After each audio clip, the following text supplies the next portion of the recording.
You guys made it another week. It's Wednesday, Hump Day.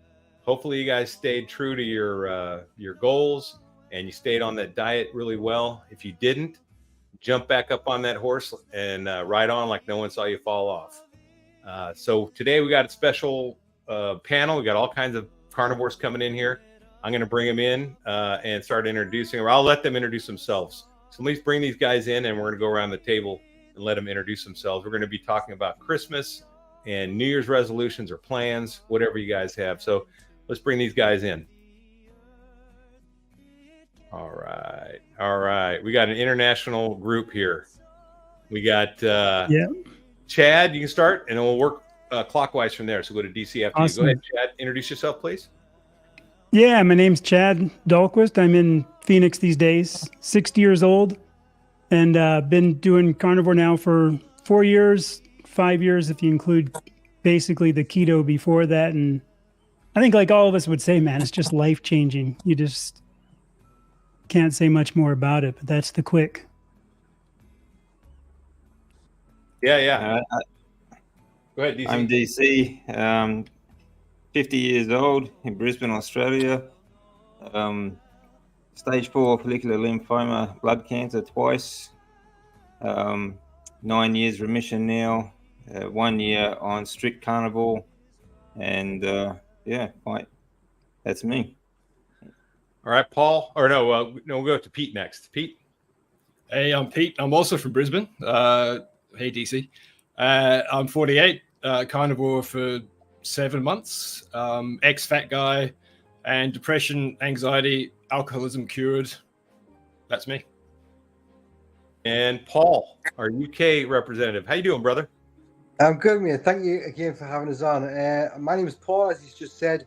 I'm a 46-year-old from the UK. I'm originally from up north, but I'm now living down south, not too far away from London. And I've been doing the carnivore since August. Nice. And then I am the Carnivore Soldier, Larry. I've been carnivore since March 22nd, and I am 57 years old and feeling amazing. So anyway, this is our initial panel. There's some people who might be dropping in or dropping out as we go. This is kind of a rolling conversation. So if you guys have questions, please make sure you put a QQQ in front of your question so we can see it easier.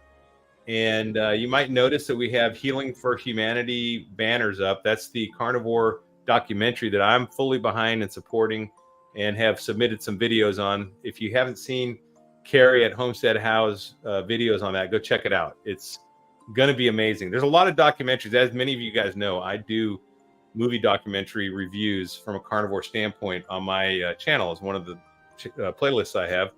And I do documentaries, but none of them are carnivore documentaries. They're all keto, which carnivore is a ketogenic diet, but it's just a different kind of form of ketogenic diet, a purer form. So the documentaries I've reviewed are from a carnivore standpoint, but they are keto documentaries, and they're good. They're really good. They make lots of great points about eating healthy fats, but I don't think they tell the whole story unless you stitch them all together, right? You have to kind of pick all the stuff out of the different ones, like the sugar film and the fat documentary, and there's all these great information out there, but not in one place. And there's also not a huge amount of people sharing their stories that are just regular folks.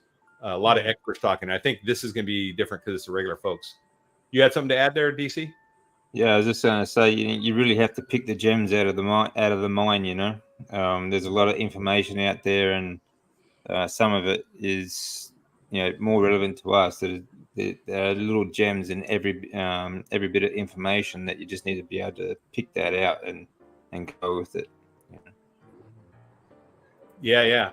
And that's what my whole point of doing the reviews was I could point to things that I thought were really relevant from a carnivore point of view that you could share with a family member or someone who's curious and point out, or someone who is opposed to your diet, because they have some good facts in there. And a lot of these, like the history of where our food pyramid came from, which is totally ridiculous when you find out. Hey, former fat girl's on. What's up, former fat girl? Nicole. Yep. Good to see you, Eric, Carnivore RN. Good to see you, brother. So it's it's that's why I do the reviews. Now, the last movie review I did, we were just talking about this, Chad and I, was Castaway with Tom Hanks, because I had watched it when it came out, but since I became a carnivore, I had not watched it. So watching it with fresh eyes as a carnivore, I had a totally different experience, because I was looking at the point, if you guys have seen the movie, where he changed. We'd been there 4 years, and he's eating, and eating just became like a biological function. There's no joy. There's no like, oh, I'm looking for variety. He's just eating fish to live. And I think that's one of the things that changed in me, is the brain switching, going, I'm just going to eat beef, man. And it's just, it tastes great, but it's not like an entertainment. I'm not looking to change things up. Chad, do you have anything to add on that? I know we were talking about that earlier. Yeah, we were talking, like, if anything, over the years I've been doing it, I'm like, cow meat wise, I'm down to ribeyes and chuck steak, and that's pretty much it. I don't even care if I have anything else, because to me, I don't care if I have variety on the meat I eat. Both of those are perfect ratio. And then, like we were talking about, I've been eating a ton of lamb recently and doing really well on that. So yeah, if anything, I'm more narrow than ever.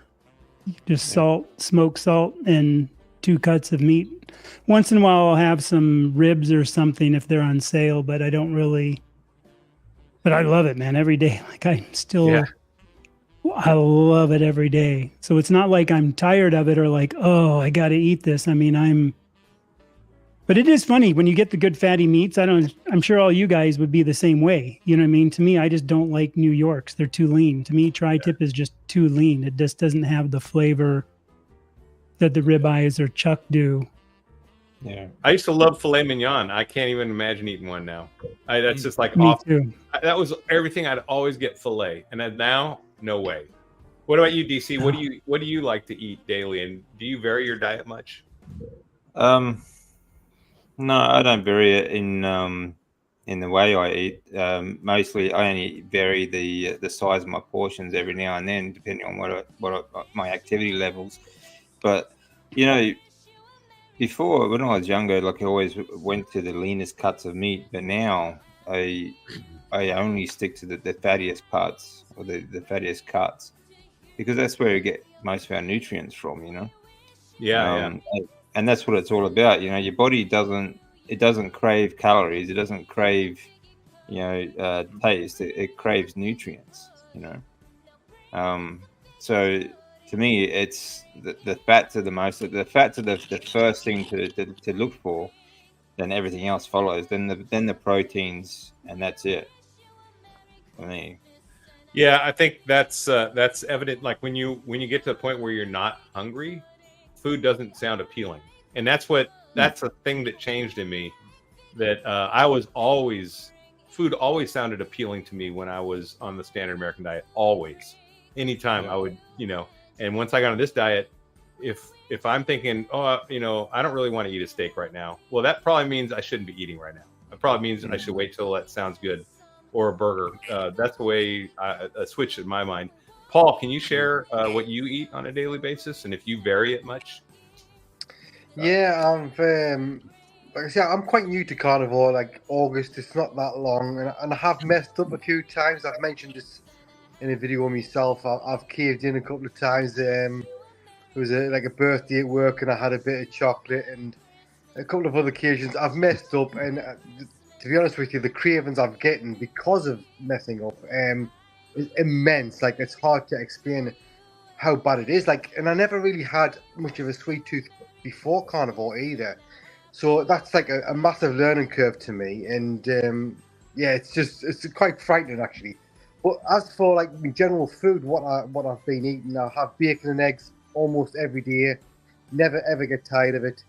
Ribeye steaks as well. I just buy like the cheap stuff from the supermarket. I have 2 ribeye steaks a day usually, or now and again I'll have mince, but I tend to get a bit bored of that quite quickly.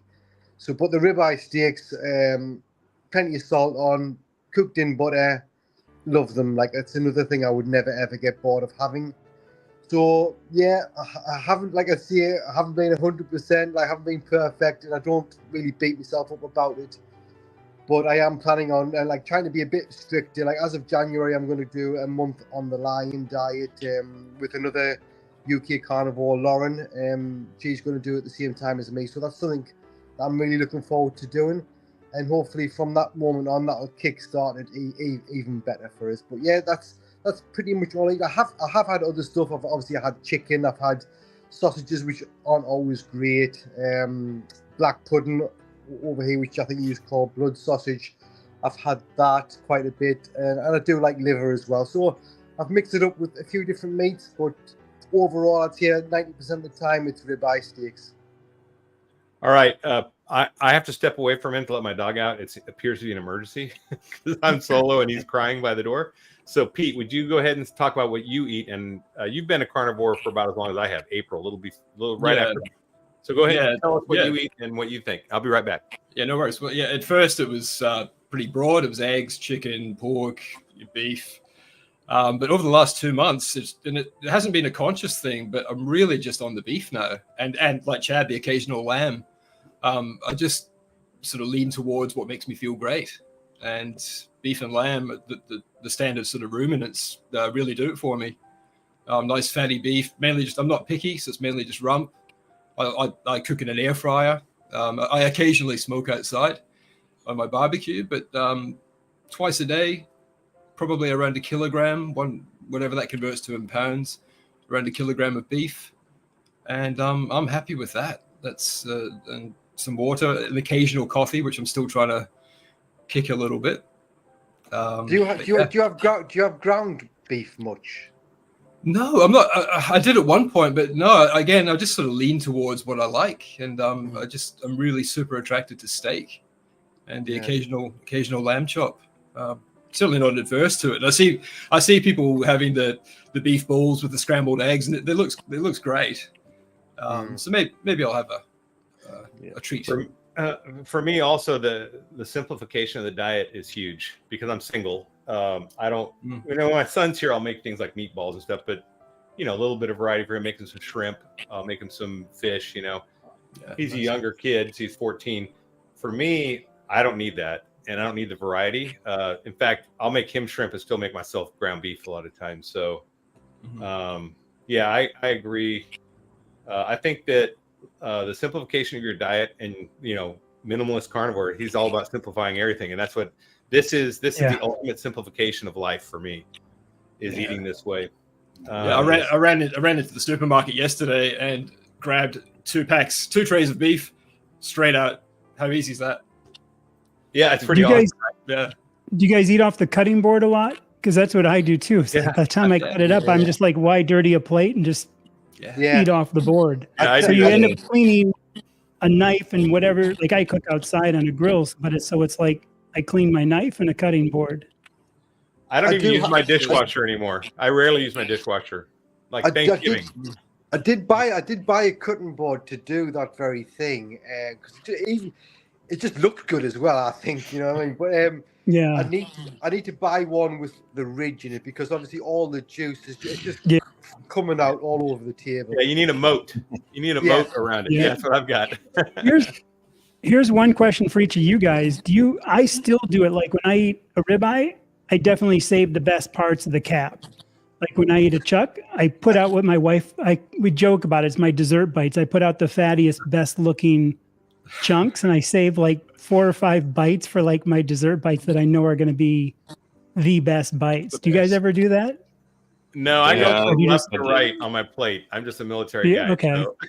That's interesting. I march. I've always done that. I've always, even on the standard Western diet, I always kept my favorite bits till the end. Like the last bite would always be. The last bite would always be meat on me Sunday dinner. It would always be meat. So I've always done that.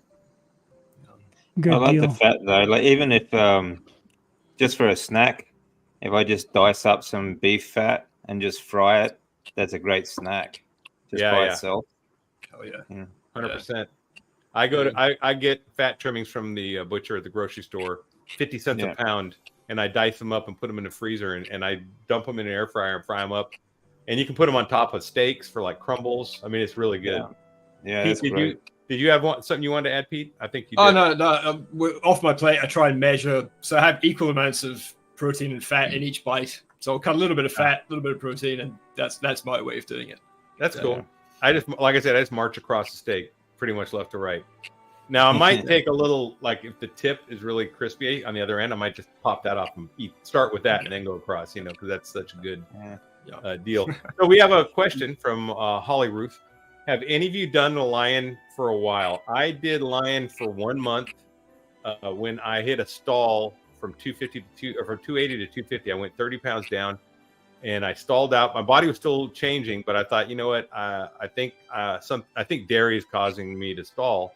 And that was my guess. So I went lion, and sure enough, once I did lion for a month, and it wasn't even perfect lion. I had bacon a couple times, but pretty much it was, I had eggs one day. Lions eat pigs too. Yeah, exactly. But it was 99.5% lion, right? And then a couple days, I guess you call it a cheat. It wasn't dairy. It was a couple eggs and some bacon, right? So that's no big deal. And I ended up losing 13 pounds in the next 4 weeks. So it was pretty quick after that. So it was obvious that dairy was. So now that I'm getting down to my target weight, I can just add or remove dairy to kind of dial myself in, I think. And I don't eat a lot of dairy. I don't count butter as dairy because butter was still part of mine. I count everything else but butter. What about you guys? Have you guys done lion? 2 months lying here. So as I said before, it wasn't really that conscious an effort. It was more a sort of natural lean towards it. Very occasionally, I'll have some heavy cream in my coffee, and that definitely stalls me. And so I'm trying to cut back in the cream quite a lot. Occasional butter, but definitely feel, me personally, at least 15% better just eating lion. Yeah. I think you just naturally progress to sort of dwindle everything down to the bare minimal as you go. Yeah. I do eat bacon and eggs most days. But that's about it. That's all I have now is just bacon, eggs, and beef, and lamb. Depending on, I'll either substitute either beef or lamb because it's nice and fatty. But that's it. If I do need a snack, I have a 4 to 5 hour window now where I eat, and that's it total. I don't do the 1 meal a day, but I do have 2 meals in that 4 or 5 hour window. So it gives me about 19, 20 hour fast each day. But if I do need a snack, my go-tos are basically butter or beef fat. I might every now and then have a few slices of cheese, like a hard cheese, but that's about it. That's very off and on. I don't drink coffee. I noticed, actually, since I stopped drinking coffee, I don't get that as much esophageal mucus, and you have to sort of keep clearing your throat when you speak, things like that. So that's been a good thing since stopping coffee. Same here. But that's all I have. Well, for me, coffee was actually causing arthritis too, because I removed it initially, especially when I went. You won't know this unless you remove it. Big it's just time like many for other me things. too. Yes, it's like you don't know what's happening in your body until you remove it, because a lot of times, a lot of the effects of the carnivore diet I didn't even realize till later. I was like, oh yeah, I stopped taking allergy pills, but it wasn't an immediate thing. It was over time, and it you just definitely causes oxalates. Yeah. Yeah. Definitely forms oxalates in the body. So I introduced coffee back in my diet for like 4 weeks, and immediately my ankle started hurting again, my shoulder. I was like, okay. And I'd not even thought about that, but Darlene brought it up when I was interviewing her, the girl with the single mother with the ADHD child that got cured through carnivore. And she's like, are you drinking coffee? I'm like, yep. And then as soon as she said that, I was like, that's what I needed to hear. So I just cut it out. And now, like a week and a half later, no arthritis, all back to normal. So you got to watch that coffee. Yeah, you guys are inspiring me. I got to cut back. Coffee too is once you do it, like if you quit it for 3 months, then bring it back, you can tell, but test it again. For me, I didn't notice it till 2 years in, then it was huge. But on the lion side, I probably have done it for 2 years total. But like the only thing I eat now is cheese because I have no gallbladder, and I don't know what it is in the Parmesan, just Parmesan. That's only cheese I'll eat. Is I eat some Parmesan with it, and it tends to just, Yeah. slow everything down and work in place of bile almost. So it's perfect for me. But otherwise, besides the quitting coffee, I'm pretty much just meat, salt, water, bacon. I might have every 4 months or something, but I just had some the other day. We had some, and I think I'm done with it. Like chicken went out at 6 months and pork went out. I just don't like it anymore. It just doesn't satiate. And I used to love Kahlua pig. Yeah, I won't even taste chicken anymore. Yeah, I don't eat Yeah. any. Never. Yeah, me neither. Yeah, What about you, well, Paul? You drink coffee? You do, right? Yeah, I do have decaf coffee. I've always had to have decaf. Caffeine makes this funny. It's always made us a bit funny. I get like blurred vision and pains behind the eyeballs if I have caffeine. So I have about, if I'm off work, I'll have about 2 cups. If I'm at work, I might have about 4 decaf coffees. Just black without any sugar in it or any milk or anything like that. I have done what Pete's done before and put some heavy cream in it before as well. And that's nice, but yeah, I do sort of feel it. I can tell I've had the heavy cream when I've had it. So yeah, I do like it, but like I said, mentioned earlier, I am planning on doing the lion diet for the whole month of January. I want to just get on the water, get on the beef, and then hopefully stick with the water after that. I don't need coffee, obviously, if I'm not having the caffeine. It's just like another variety of taste in my mouth. I think that's the only reason I'm having it. So yeah, I'd like to get off that and then see if it makes any kind of difference. But a lot of addiction is the same like that. A lot of it is about habits. It becomes a habit. Yeah. It is exactly. Yeah. And what you were saying before as well about when you do have something that you haven't had for a while, how you notice things creeping back like little aches and pains. I noticed straight away after I had the bit of chocolate that I had at the birthday do at work, literally a pain in my knee. I didn't even realise that it disappeared, but like Right. I do a lot of walking in my job, and literally within a couple of hours I went for a walk and I could feel this pain again in my kneecap from. It's got to have been from having the sugar, because for the months prior to that, I hadn't felt it at all. So it's very quickly it can come back, just by going off plan a bit.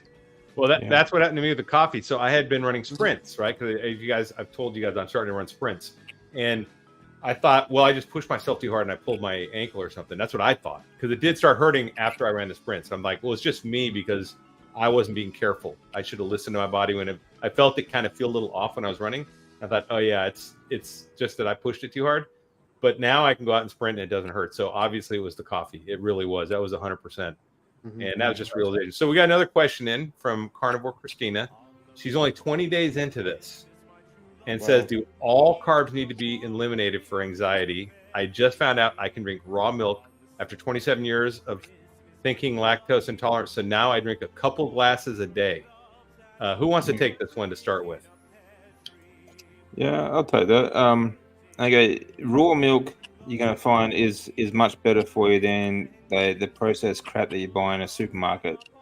So you're going to find, if you were lactose intolerant before, it's going to be because of the processes that milk went through before. It's not usually due to raw milk. So the fats, as long as it's whole raw milk, you get a lot of good nutrients in that, fat and other things as well. There are some carbs in dairy, of course, and some in all of it. But so you can't eliminate like 100% carbs. But even on a low carb diet, you can still eliminate anxiety. But the thing is, a clean source of food, even if you eat rice or vegetables and fruit in small doses, a lot of people don't suffer anxiety as long as they are clean source foods, whole foods. It's mostly the processed seed oils and sugar and shit that it sort of gives you those sort of mental health issues like anxiety.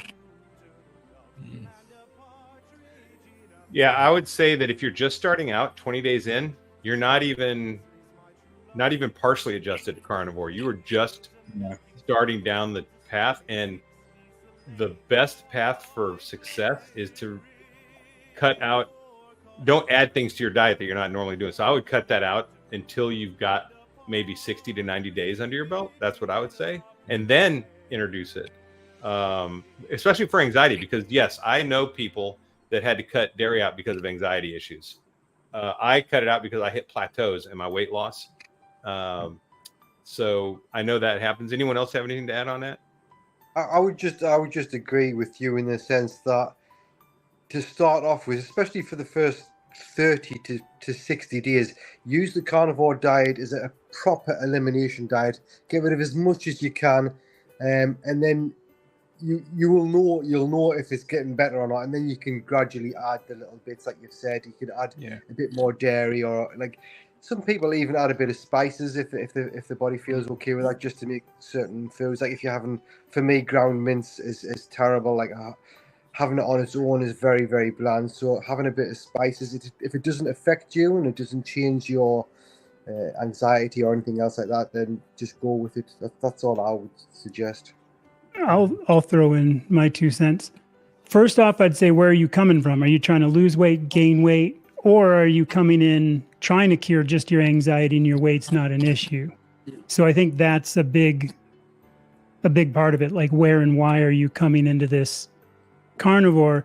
The other side of it to me is like the other guy's elimination. I would just say do away with it unless you really know why you are drinking it. Is there something nutrient-wise that you think you're low on that milk's going to give you? While the Maasai drink it with blood and stuff like that, in a raw form, I don't think it's bad, and I think it's totally doable to have if you want. But at the same time, the carbs in there, the other stuff, I would say it's not needed. So I would just say ditch it. That's my thought. Yep. It just depends on your tolerance too. Like, not everyone can tolerate dairy, even in its raw form. And like I said before, your body it craves nutrients.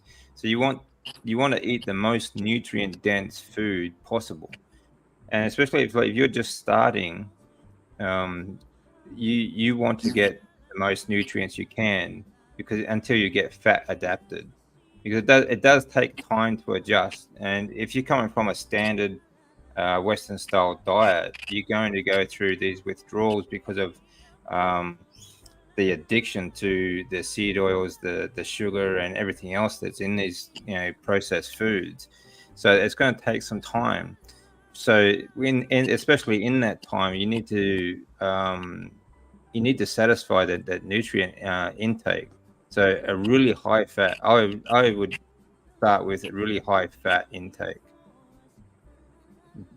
100%. Guys, I've been remiss. I did not read my email, and this is Paul, our guest. His daughter was born today. Yeah. Oh, jeez. Wow. Congrats. Congrats. Huge congrats. Congratulations, man. Amazing. Huge deal. Look at that little cutie. Man, Yeah. that's cute. That's fantastic. Thank you very much. I First appreciate it. She's spending the night in hospital tonight with the mother. So I've come back home because I've got another daughter as well. So I'm at home looking after her. She's in bed asleep now. But yeah, it's been a long, busy day. But I love what Larry's doing. I wanted to come in and spend some time just to show me support for his channel and what he does. But I think there's somebody else here as well. I am going to love yous and leave yous and get myself to bed for a bit now, get some sleep for the morning. But thanks for having us on, Larry, and I hope you all have a fantastic evening. Yeah, and everybody, You too, Paul. yeah, if Take everybody care, watching, if you haven't liked and subscribed, we're all YouTube creators, content creators. If you're not going to become a content creator, that's fine. But if you believe in the carnivore message, we have to get this algorithm going in our direction, and we need you to like, subscribe, and share videos on social media, because YouTube's not very friendly. So you have to proactively share. I recommend you do it. This is the way we get the message out. This is the way we start the grassroots movement. So Paul here is at UK Carnivore Guy. Definitely, I'm going to put the link in the bottom, but please go like and subscribe and share his videos. Thanks, Paul. Thanks a lot. Have a good one. Yep. See you, mate. Cheers. Cheers. Nice to meet you. Cheers. Bye. You too. And now we have Mitch, old guy carnivore. What's There up, he brother? is. Hey, Sure, Mitch. I show up and everybody bails. Thanks. No. Thanks, This is a rolling forum. We have other people invited as well, so we're gonna have people popping in and popping off. It's a 2-hour special end of the year for me. This is the last. Wow. This is our Christmas talk. We haven't even talked Christmas yet. We've been answering questions. We're going to be doing Christmas talk, and we're talking about resolutions, New Year resolutions, or New Year's plans. If you don't like resolutions, some don't. We're going to talk about what we hope to achieve next year. So welcome, Mitch. Mitch is Old Guy Carnivore. A lot of you guys know him. I think everyone here knows him. Everyone knows Mitch. So Yeah, except Pete over there. We've hardly ever talked. Oh, no, never. I heard you were on. Never. I heard you were on his channel. He said that when he came in. Yeah, and we've spoken privately too. Yeah, Mitch is a buddy of mine. Yeah, he's a good dude. Oh yeah. Yeah, Yeah. He's a battle buddy for me. I know Chad up there. Yep. Although Yep. we've never actually met or occupied. No, we never any- really got to hang out and talk, which we got to do. We'll just have to make it happen. Yep. You have Well, to be intentional We about it. will. Every time I see you on YouTube, and I see a lot of you, I say, Jesus, we've been in contact and we want to get together, and you know what it's like. You're a busy. It just happens all the time, and this stuff gets kind of shoved back down the lower on the email list, And Well, now my daughter, like I said, is through finals for a bit and everything too. So but it was funny because when I first started seeing you, it was like the dude's using Debouille, however you want to pronounce it, pans. And then he's got these white handled knives. And I'm like, that's me in 13 years or 15 years. It's like, because I'm a huge proponent. And I think that was pretty cool how we're both like a huge proponent of like carbon steel pans and doing certain things certain ways. And, and you have a past in the restaurant stuff. yeah, kind of. Although about the only time past experience with it. Yeah, but you know what I mean? And I used to love being a foodie. So I don't think people realize the value of like the Debouille or mat for carbon steel pans. And that's something every carnivore should own one. Oh yeah, and then you pass it on to your kids, and they'll pass it on. Those things are virtually, and they make. I mean, it would make a great weapon. Perfect for home defense. It won't beat my M4. I can tell you that right now. I'll tell you, this thing is heavy. But it's still lighter than a cast iron pan. Nice. And much smoother. That's the problem I have with the cast iron pans is the rough surface. But these, I love the way they react quicker. And clean. And we both mentioned this, and they clean up way easier, way quicker. Yeah. To me, they're just superior. I hardly ever put mine in water. I generally just take some dry paper towels and wipe it out real good, and just wipe it down and leave whatever I cooked in, whether it was bacon grease or tallow or whatever it was. It just leaves a thin coating on the pan. If I get something in it, I'll put some water in there, bring it to boil, move it around with something, and then it slides right out anyway. Yeah, and you can always if there any. Yeah, because I never have that. So, so who's the other guy down there in the corner? I don't know you. The one upper corner there, that's DC. No, I don't know what corner he is on your screen, but he's right next to me down in the bottom. That's me, DC. DC. Oh, okay. DC learning to live. Oh, okay. Yeah, nice to meet you, man. He's the one that had stage 4 blood cancer twice and beat it. Oh, right. Okay. I've seen. I'm on my notebook here, and I'm looking at this small screen, and then I'm looking at the smaller screen, and there's 5 even smaller windows, and you guys are about an inch tall, each one of you. So, right. Talk about impromptu. This is. Well, that's what this is about. Sorry, guys. So it's this is just an impromptu get together. We're just going to be sharing. So we have a question here. Another one from Carnivore Christina. What do you drink instead of coffee? Yeah, I'll do it too, but I'll let you go first. What do you drink instead of coffee? How did you handle the headache? I did have a headache. Will eventually quit drinking espresso, but pause at the withdrawal. Yeah, it's not fun. Go ahead. If you got something to add, jump on in. I'll jump this really quick. I was a huge espresso guy. I had a commercial machine in the house. Like it came like a commercial, like it came on a pallet on a forklift truck. You know, wouldn't fit under the counter. Had to be a dedicated 20 amp breaker. I was those kind of coffee guys. Like I have, you know, That's a a flat burr serious and a coffee conical burr grinder, you know, and literally like those kind of insane machines. I drank 3 to 4 21-gram triple shots a day was my coffee thing. And I finally quit it 2 years in. Now, here's the interesting thing. I tried to quit when I first started, and the headaches, you guys all know it, the headaches, the just, oh my God, you know, and you turn in this monster that nobody wants to be around. And I went through all that. 1 year in, I tried it again. And at 1.5, I tried it again. And at 2 years, I said, okay, I'm going to try it again because I know I have to test these things and quit. So that morning, there was nothing. That's the wild thing. I had no headache, no withdrawal. And I thought, man, tomorrow is just going to be a banger. You know what I mean? I'm going to be set off.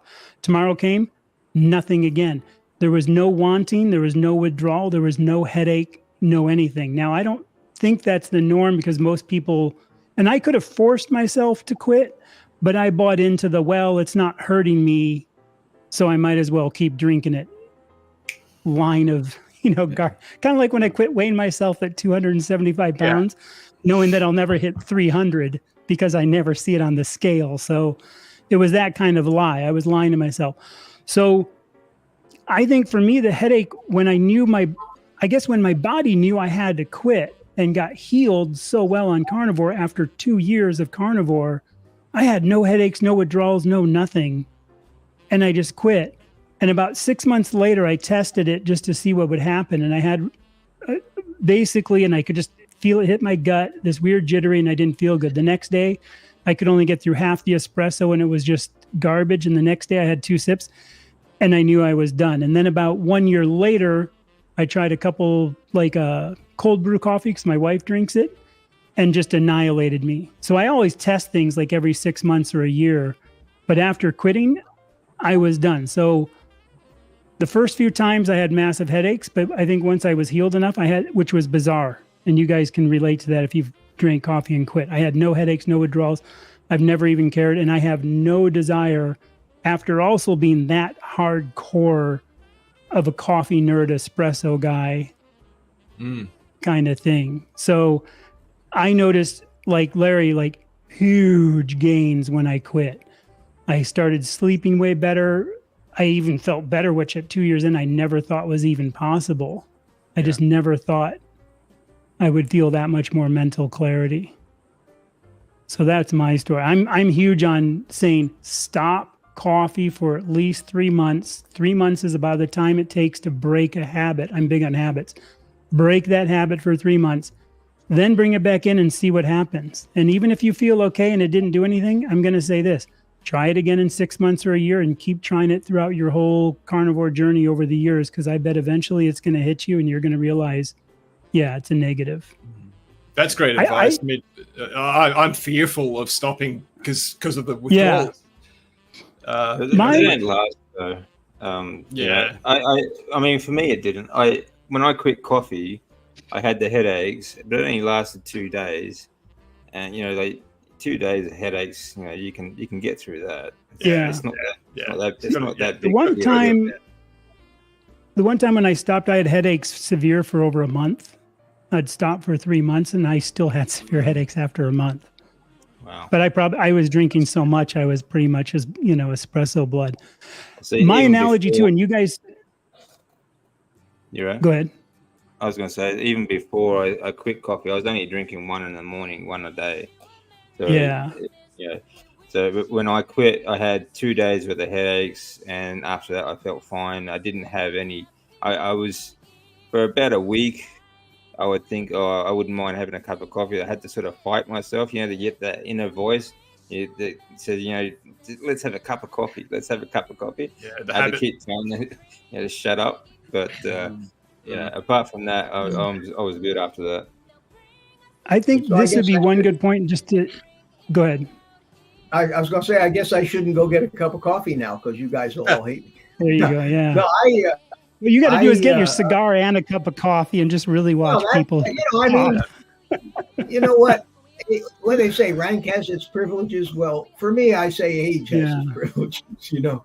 That I tried to.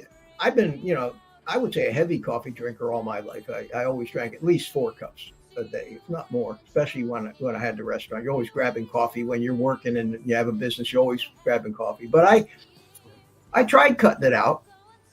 About 3-4 months ago, I said, everybody's telling me how bad this coffee's making me feel. I said, I feel great. So I don't know how much better I can feel than I do now, but let me try. So I cut the coffee out for 30 days.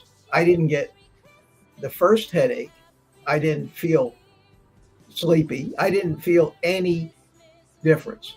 So after 30 days, I said, I've cut everything else out of my life except the coffee and cigars. And there are certain things that are just non-negotiable. And the most important thing for me, and I agree with everything you say, granted, there are certain phytochemicals. I hate when people call them phytonutrients. There are phytochemicals in anything comes from plants, especially coffee beans. But I didn't feel any difference. So I said, well, maybe I'll just drink decaf. So I started drinking decaf for about a month, and that didn't make any difference. And I cut it back to 2-3 cups a day.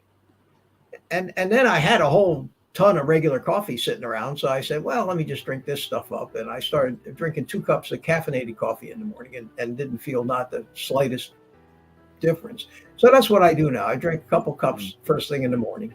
I disregard all of Andrew Huberman's advice to wait an hour after you get up. I mean, I get up and, I have to make a big decision. Which comes first, go to the bathroom or have the coffee, And if I have another cup or two later in the day, I'll make decaf. And I have gotten in the habit now when I'm doing these 2-hour live streams that I end up doing at 8 o'clock at night. I like to be sipping on a cup of coffee. So I make myself a cup of decaf, but it never keeps me awake. So I don't know. Maybe try, Chad, what you suggest is wait a few months and then maybe try it again. And try it again in a year. Yeah. I think you brought up the point. Sorry. I'll just say this. You brought up the point. We're all adults. We're all big people. You got to just do what you got to do. You're going to do it, whatever. You also have to be happy, and you also have to make this work. So like Mitch and his, this stogie or cigar or whatever, and his coffee, who cares, man? He's happy. He's in good, look at the dude. He's in good shape. Yeah. And it's like one of those things that I think people also get too hung up on the nuances. I'm also that person that's a minimalist and extremist. Like when I got into diving, I became a dive instructor for 15 years. I taught snowboarding because I was into snowboarding. So I ended up quitting everything. And you know what I mean? I'm that kind of personality. So for me to do it, I might as well do it to the nth degree. I mean, I'll go into it as deep as I can. And there's a lot of people who are just happy with their coffee and cream. It's like a lot of people who will still eat cheese because I eat it only because of my no gallbladder, but there's people who still want to eat cheese just because they enjoy it, and more power to them. So also don't think that you have to do this to fit in or to make something. I think it's worth trying, but be happy. I agree. And enjoy the journey. I would say that the reason I had to stop was arthritis. Yeah, because of the oxalates. Things like that. And another thing that I will remember though too is if you're scared about quitting coffee because of the withdrawals, okay, because of the headaches and the way it makes you feel when you stop drinking it. Think about what that's actually doing to your body to make you feel that way. Right. That's a really good point. You're cleaning yourself out, and it's good to start with a clean slate. Like this is. I never had that face. Well, yeah. So this is an N=1 thing. But you would never know that if you never tried it, right? So I think you have to cut everything out at first, at least 30 days to see what happens. Get a baseline and then add it in and find out if there's a reaction. That's what I did. I cut it out initially for the first three months. And then I added it, and guess what? I got arthritis again. And I didn't even put 1 and 1 together. I didn't even associate with the coffee. I thought I was just pushing myself too hard doing sprints. And then someone brought it up. Are you drinking coffee? I'm like, yeah. And I cut it out and the arthritis went away. Now I can run again. So it's all, and if I didn't have this ankle injury, the service related injury, I probably wouldn't have, I'd be like Mitch probably, or, hey, I'm good, but at least find out. yeah, At least I find would out if not it find bugs out you if I had not at done some that. point. And that's what Chad's And talking right about. now, yeah, You no, sound like, also, sorry. also, if you're only 6 months into it or you're into it, man, you've got so much healing and so much good going on already. You know what I mean? Like, wait till you kind of hit that point too later if you have to. I'm not, you know what I mean? There's again, it's. She's 20 days into it. Now, here's one thing, though. I could say if that's the one thing you're going to keep as a bridge to get you through the rest of the diet that you can cut out later and you plan, set a date on it, that would be a good thing. Say, okay, I'm going to continue drinking coffee, but I'm not going to drink raw milk. I'm not going to do dairy. I'm going to do a clean diet as I can for 60 days. And then 60 days, I'm going to look at cutting that out. Maybe that'd be a good thing. Oh, and that's the same as the, yeah, okay. That's the same as the thing. So, yeah, I would say don't worry about the coffee now. Just, like Larry was just saying, get into it for a while, use that as a bridge and tackle that later. That's a pretty healthy bridge. That's not a super bad one. It's like zero carb. It's a plant-based, but it's, out of the bad things you could do, there's not sugar, it's not a sweetener. I wouldn't put sweetener in it. I wouldn't put any sugar in it. Make sure it's jumping black. back to her raw milk, dump the raw milk and just use a little bit of cream if you crave that dairy creaminess too. And then there you go. You kind of got two birds with one stone. Heavy whipping cream, Let that carry you for a little while. Because heavy cream's better for you than the milk. We had Brett just joined us, guys. I don't know if you guys have met him. He's Hoosier Carnivore, right? Hey, Brett. That's right. Yeah. The invite, I appreciate it. Yeah, being a Hoosier, he's from Indiana. With all Indiana. you guys. I'm a big fan of all your pages, all your channels. Thank you. Good deal, man. Well, welcome. I know the background. I know your face in the background. It's funny how, you know what I mean? Because we've never met, but I know your face and background. Yep. Yeah, I think when it comes to like eliminating process going on the carnivore diet, a lot of the habits that you have developed on the standard Western diet comes down to the way you think about it. Now, coffee, for example, but anything else, the sugars, the seed oils, everything else, people look at them as cheats and treats and rewards. They say, "Oh, I've been good this week, so I'm going to reward myself." But the thing is, it's not like a cheat. For example, is when you take a shortcut to get to the goal that you want to get to. These foods will set you back. So I look at them as all of them. I look at them as setback foods, right? Because they are stopping you from getting to where you want to be. Yeah. So that's what it all comes down to.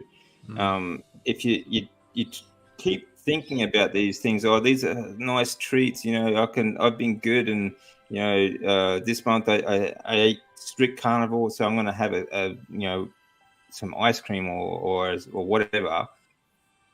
That's all it's going to do is set you back. So it's just depends on the way you look at it. It's going to change the way you think about your food. It's not entertainment. It's not what your body needs. Your body doesn't need entertainment from this food, and it doesn't need these treats and so on. And like I said before, your body needs nutrients, and that's all it needs. It doesn't need anything else. If you're worried about boredom, being bored just eating a limited diet like the carnivore diet, get your entertainment elsewhere. Eat your food. Correct. So that you can then go out and enjoy your life. Go outside and do something. The food will still taste good. You'll still look forward to it. It's just not a variety. It's just the same food, but you do. I used to wonder that about my dog because I'd always feed him the same thing and he'd always get excited. I'm like, why does he get excited over eating the same thing? Guess what? He's got it figured out. I had to learn that again. Yeah, And now you know. Now you know. Yeah. Now I know. Yeah. Same thing with me. Same thing. I end up saying I look in my freezer and I say, I don't. Why do I have this in here? I don't eat that anymore. And I found that just naturally, I was abandoning things, and cheese was one of them. I all of a sudden my son was over, and I said, "Here, take this cheese home with you. I won't eat it." And your variety, and I think you all find this in common, is that when you get used to this, you do become more like your dog. For me, my diet is 90% or 95% bacon, eggs, and beef. Yep. That's it. I have an occasional fish, occasional chicken wings, maybe. I end up having variety because I keep looking for recipes and things to make videos about cooking. But if it wasn't for that, I probably wouldn't eat them either, Yeah, I would. One last thing, because she did ask what you drink instead of coffee. Well, I want to address this because when I quit coffee, I did make cups of bone broth, and I was drinking. My sister and brother smoked some chicken, so I had chicken bone broth that was smoked, and I would pour that in a cup. I would microwave it and put butter in there. And by the way, this is great. These are great gifts for carnivores. If you have carnivores in your Christmas realm. Like my sister made me 2 large jars of bone broth and a large jar of tallow that she made and gave to me. And for me, for a carnivore, that is like gold. That's like the best Christmas gift I can get, And so I drank that, and all I did is put a little salt in it and a little butter in it. And that was my coffee replacement. Now I drank through that whole thing, and now I don't even, that was just because I wanted something warm in the morning, And if it's ever freezing outside, I might do that again. It's pretty nice. So that's a good replacement. We got another question here. This one is going to be for DC because this is directly related to you. It's a QQQ stage 4 blood cancer. Who has put it into remission? I have a sister-in-law who was just diagnosed. So would you like to address that, Dave, since you're the expert? Yeah. I've been stage 4 twice. Follicular lymphoma is a type of recurring blood cancer that there is no cure for. My stage, I was inoperable. I had a large tumor around my aorta. And of course, because it's in my lymphatic system, all my lymph nodes were malignant as well. Now, it depends. If you're in blood cancer, the thing you have to focus on is your lymphatic system. Feed it lots of animal fat, because that's where you get, and beef I think is fantastic because you get the nutrients that you need to repair your lymphatic system, and which ultimately feeds your endocrine system and everything, and produces hormones and things like that for your body. So your lymphatic system produces lymph fluid, and that's made up of all your water-soluble, fat-soluble vitamins and minerals, proteins, and that's all the proteins, amino acids, and everything else, as well as white cells. White cells also mature into T cells as they get moved around the body. Now, T cells and long-chain fatty acids and things like that have been known to have recently, just in studies, proven to penetrate tumors and destroy them from the inside. Okay, so focus on a high-fat meat diet. Because beef, for example, like a steak, is any kind of steak, doesn't matter what steak you get, 75% of that is at least water. That's where you get all your water-soluble vitamins. Okay, then you get proteins. Okay, which you need for rebuilding. Okay, especially if you go through treatments like chemotherapy, like I did, you need to rebuild your body as quickly as possible. So everything. I mean, like from bone all the way up to your muscles and everything like that. Hey, DC, do you think that? Do you have an email address that's available that you could share that her sister could could reach out to you and get more detailed, absolutely relevant? If you go to the description on my channel, my email address is in the description of my channel. It's very simple. It's just dc1973@proton.me. Okay. Yeah, and he is DC Learning to Live, as you can see here, at DC Learning to Live. So take that down, go get his email address, and email him, and you guys can start a dialogue. Maybe she can ask for advice, or maybe your sister will. Yeah, most definitely. Like they gave me 3 months at the very outside to live, and then I made it through 2 years of chemo and was re-diagnosed again. So they gave me 3 months to live back in 2012, then 2014, and I've been in remission since mid 2014 on a low carb and now carnivore diet because Which of is a high fat diet. a high fat carnivore diet. 70% of my nutrients come from fat, Yes. and that has brought, it's not only kept me in remission, but it is along the way, you know, it has been repairing the damage that the chemotherapy did to me as well, which it does a lot of. You know, like 3 years of chemotherapy, you know, I was cooked, my brain was cooked. I still have trouble speaking every now and then and recalling things, but it is getting better. So many things that it has been repairing my body. It's incredible. It'd take another 2 hours just to list that.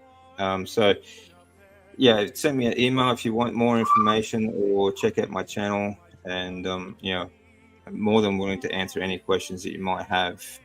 Okay. Yeah, you've got some great videos on your channel about that specific type of cancer. And for cancer in general, if anyone knows anyone, go watch Dr. Seyfried's interview with Dr. Anthony Chaffee, I think. Do you guys have any other ones that you would bring up? What he said, like Seyfried says, basically all cancers are basically the same in the fact that they are a result of mitochondrial damage. And how you repair your mitochondria is through your lymphatic system. Okay, so you give it the right nutrients for a start, and of course the lymphatic system needs muscle contraction to move that lymph fluid around your body, so you need movement as well. So you need a high fat diet, low carb low to zero. I'm on like the most minimal carbs you can get. I don't eat any carbs at all. It's just what you get from the slight that you get from meat and eggs and things like that. But basically, if you can repair your lymphatic system, you can repair your body. Okay. And you can do a Google search on carnivore and cancer, and you'll see a lot of survivors sharing their stories. They're all very similar. So I would say that. Anyone else got anything you want to add? Anyone? Okay. That's good. We have another question. It's about AFib. Now, Brian from Wikivore is supposed to be joining a little later. I don't know if he's out with his family, but he might be joining later. And he actually reversed his AFib, atrial fibrillation, I think it is. It's a heart condition. So basically your heart just beats a lot and doesn't pump or something, I think is the way it works. But the rhythm changes. Yeah. So basically, I guess a lot of it has to do with being overweight and having metabolic syndrome, because it appears that if you correct your diet and lose the weight and reverse your metabolic syndrome, that AFib pretty much takes care of itself. For him, it did, and for several others too. Does anyone else have any experience with this or has heard about this? Yeah. Well, after my transplant in 2014, I was AFib. My heart. I mean, through the transplant, I stopped breathing a number of times, and my heart rate would fluctuate many times as well. It stopped a couple of times. After that, it was I was AFib for a while, but again, like that's one of the things that has been that has corrected itself over the years on a low carb diet. I've heard a lot of testimony on a lot of videos about people saying that it has helped. It has helped with that. So that's all I know about it. I had a friend, was my age. Well, he was older than me. He's gone now, but he had all his life. He would go into AFib. I mean, he lived boldly because because of his heart. He always figured every day was his last day. And what they finally did to fix his AFib was what they call an ablation. You know what that is? Yeah. Yep. They burn it, right? They burn They will go in with a catheter and they burn certain areas of the heart muscle that are where this electrical impulse that causes the heart to beat when certain areas, the muscle to move when they're not supposed to. They burn them and it seems to cure him. Unfortunately, he died of pulmonary fibrosis because he was a dentist and he never wore a mask. He always breathed in all that stuff, and his hobby was rebuilding old Porsches. So he would paint with these toxic car paints with no mask, and we used to tell him, "Stan, you're killing yourself." Well, that's finally what killed him, and it's interesting that it wasn't the heart problem that he plagued him his entire life that killed him. It was his hobbies. Well, so Brian at Wikivore, I've done interviews with him, and he had the ablation, and then a year later he started getting it again, the AFib. And they said, we have to do another ablation. And he's like, what? You know, I thought I took care of this. And then that's when he went to diet. He's like, he didn't want to do another ablation, which is the right move. And he probably never would have got the first one, right? If he'd gone diet. I think a lot of people wouldn't have got the first whatever, fill in the blank if they had gone to diet first. A lot of people, my brother, who got his thyroid nuked because he had Graves' disease, probably autoimmune related, probably diet related because he was eating terribly. And you just wonder, like, what if he had found this and switched his diet before? Could he have? Who knows, right? But you know, there's a lot of procedures that go on, gallbladders, all kinds of stuff that people are just punishing their body, and it's just failing because of the extreme punishment of this diet. Yeah, hindsight's 2020, you know. Yeah, it is. Yeah. But if we can get this message out to young people like my son, you know, teenagers who embrace that and start seeing the results early, and you know, it'd be like a superhuman race, kind of. I think I talk about that. Yeah, if you look at like people having children now and raising them carnivore. If you have a look at like Michaela Peterson, she's having a baby. You know, she's been carnivore for most of her life now, and you know, she's right through her pregnancy, and you know, so this kid's going to be born superhuman. You know. Yeah. Actually, we're subhuman. He's actually born human, or whatever, right? I mean, that's exactly right. It is. Yeah, he'll be human. Yeah, we're all subhuman because we are all grossly underdeveloped. We really are. I know. Thanks for that, they addict these kids right out of the womb. They don't even give them a chance. They start them right out, on infant formula. Before, you know. Through a woman's pregnancy, you look at all the junk food that a woman generally eats while pregnant, and then Pop-Tarts and treats and cereal, all this stuff. You know, remember the cigarette business when they put the cigarette companies out of business because of Joe Camel?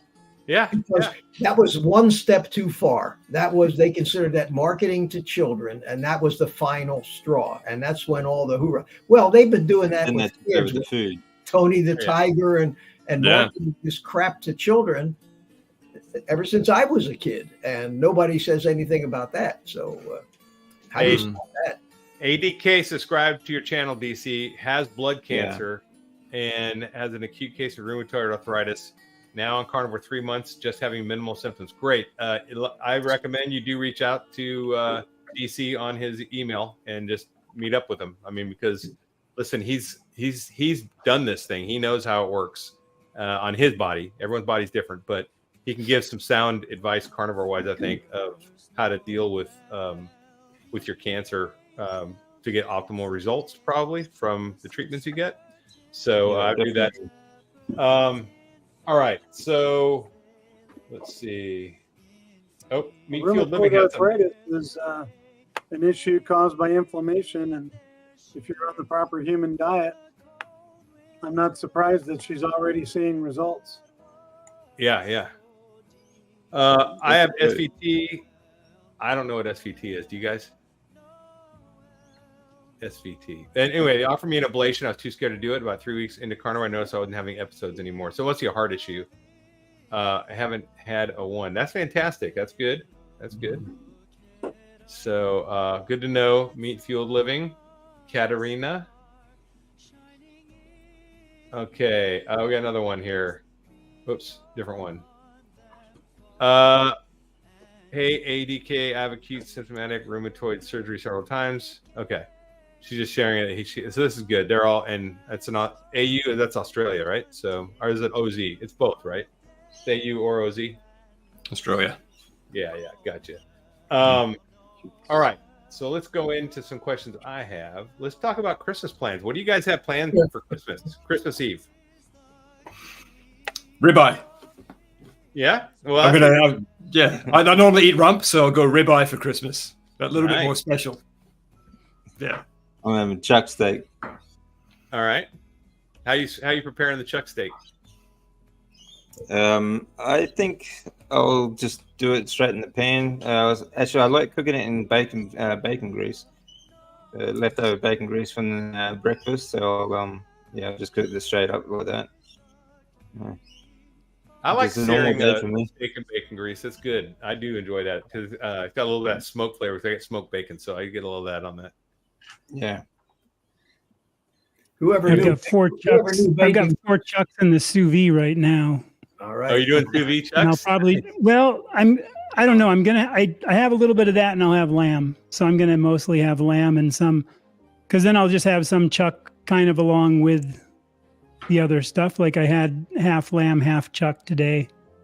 I'll probably end up doing 2 on the grill and then 2 in the pan for the chucks, and then the lamb I just do strictly on the grill. Yeah, that's not a bad idea. I might add a bit of lamb to the chuck. You know what? I'm we were finding talking- lamb is doing insanely good for me. I Yeah, am that's doing probably- so well on lamb, I feel good on better lamb, than the actually. red meat. Okay, that's good to know. And it's still a ruminant animal, so still premium fats and proteins. It's the top shelf. When you're looking at meats, ruminant animals are top shelf. All right, guys. Yeah. And then It's you go not down from there. aged. Larry and I were talking beforehand too. Like Michaela Peterson found like she had to eat meat that wasn't aged, because obviously all your meat from a store comes in the cryovac anywhere from 30 days and up aged when they package it in that plastic. So lamb is usually not aged that way. The halal lamb, because that's how it's all done here, at least where I get it. It's all that way. I'm going to do a video on the Costco here because we have the business Costcos, which are different than the regular Costcos. And they actually have full lamb, like just hanging in the walk-in thing. For So, restaurants. and then they have, for restaurants, like you don't get regular steaks there. Everything is in the big cryovac or vac pack sized things, all by the case too. You can literally go buy the whole loins of everything else. So, and they have a half box of lamb. So next time I go there, I'll let you guys know. I'm going to be buying a half a lamb there at Costco. It's like $3 something a pound last time I was there.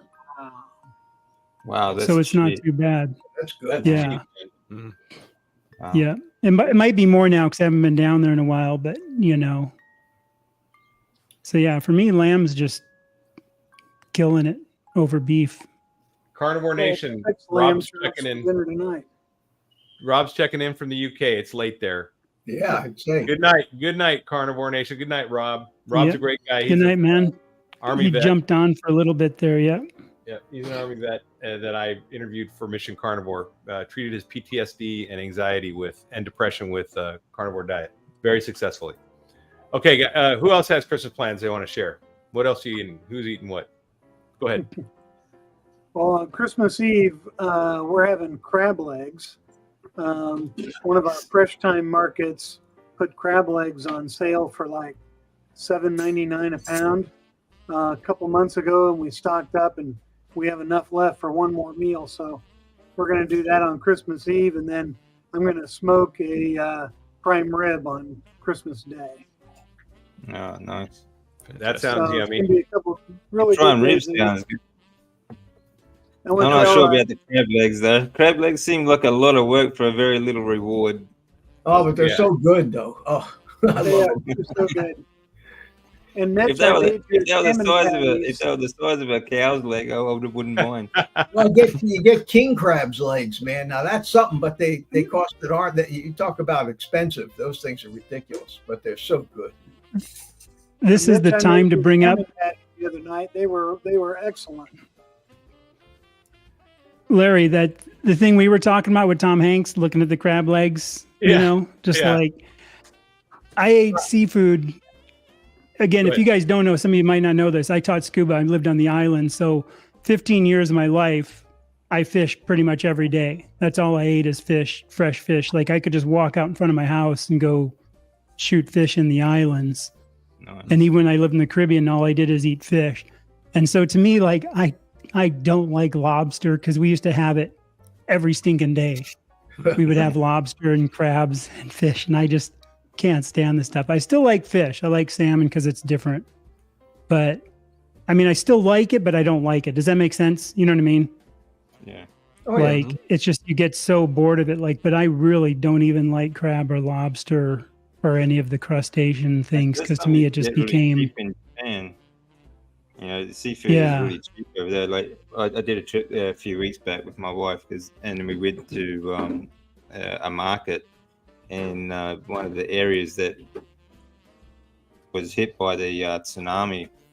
But they rebuilt this market, and we're just walking around the market, and it's so cheap. You know, they had these giant crabs there, and you know, it blows your mind just how cheap everything is there. It's incredible.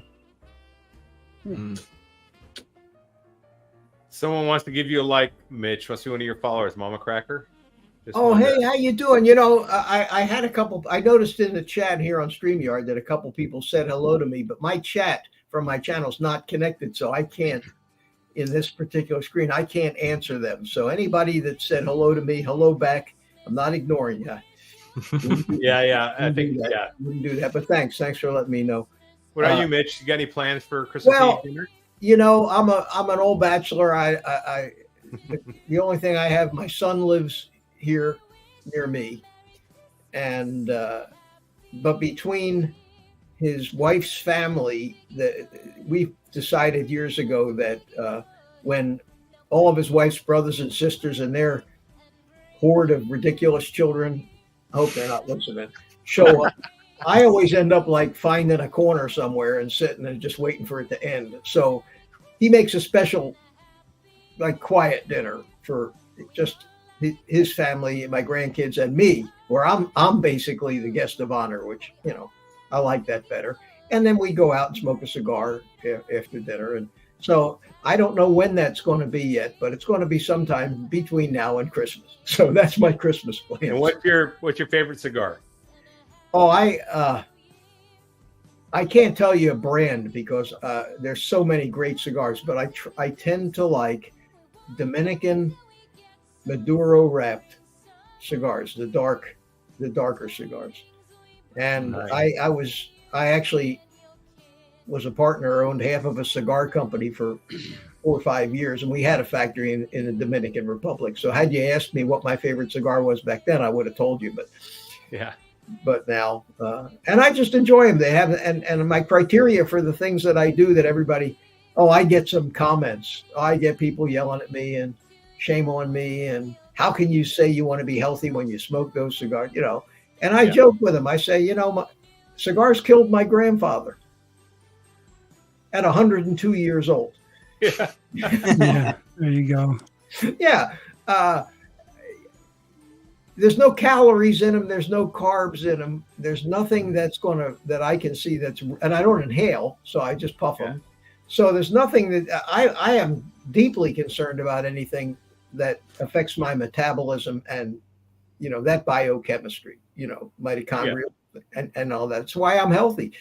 And I think coffee may have a small effect, but I don't, that, you know, hell, we live once. And like Chad said, the most important thing, if you, in any diet that I've found, and I keep saying this over and over again, and I heard you say it tonight, Chad, that if you're not content, if you can't live your life without feeling deprived or that you're missing something that you really want, you're not going to be as happy as you could be. So if it only takes a cup of coffee for you on the carnivore diet, and you're one of these people that just says, I'm not giving it up, if that makes you happy, the health benefits of being happy are probably outweigh whatever risks you get from the coffee. That's what I was almost going to say. Putting mental stress in your body makes people gain weight, causes anxiety, causes all these things. That's probably worse than, like you said, of the cigar or coffee. And I don't think people, the world we live in today, they don't want to connect that. They'd rather play victimhood. That's why I don't give up the cigars. Years and years ago. I've been smoking cigars for 52, 53 years now. I was talking to my doctor about it, and he says, do you inhale? I said, no. He says, do you keep it clamped in your mouth all the time chewing on it? I said, no, I just, I sit and I relax. I light it up. I puff on it a little bit. And I said, it's the most relaxing time in my entire life that I spend. It's the time when I am almost totally without any stress. My mind goes, he said, the health benefits that you gain from those periods of relaxation so far outweigh whatever the minuscule odds of you ever getting any cancer or anything from the way you smoke and smoke cigars. And there's no chemicals in cigars. They're pure leaves. And I took his word for it. And I've just gone on that. And if I'm wrong, then I'm wrong. But what are you going to do? You got to have something in your life. Well, and when we talk about things like if you think you're missing out, then you should add it back into your life. Now, this is after you've been an established carnivore, not when you're doing your first 60 days. Oh, you're like, no doubt. Yeah, better, right? And you got I to need a chocolate cake, because the chocolate cake, this is not what we're talking about. We're talking about you've gotten to the establishment, you've dialed your body, and I think it takes 100 days, my personal experience. And then once that point is, then you can introduce things one at a time. Now, I still smoke cigars when I go out with my veteran buddies. That's a military thing. All right. Glad to We hear go that. out and smart cigar smoking with veterans is something we do. And I drink bourbon with it, or whiskey. And I don't drink daily, but when I'm out with my veteran buddies and we're, remembering and sharing lies and stories, right? Making up stuff or the truth, you never know, right? It's just fun. That's what we do. And that is relaxing, right? And it's not carnivore at all. It's not like the healthiest move. If I was saying this is the healthiest thing you can do, that's not on the list. But you know what? For me, it's important. And I know my friend George Goodenough over in the UK. He's a UK vet. He drinks with his mates weekly. He goes out once a week and drinks with them. And that's his mental health. I mean, mental health's huge, and that's a big deal. Socialization is huge. And if that's what you do, okay, have a pint. Good, that's fine. But don't sit at home and drink every night like I used to do, and and don't justify it. So yeah, I agree. No, you have to do that, and you can't be ashamed of it. And that's why I admit it, and just for fun. I mean, just for fun. I don't do it very often, but I do it when I'm making a video or something.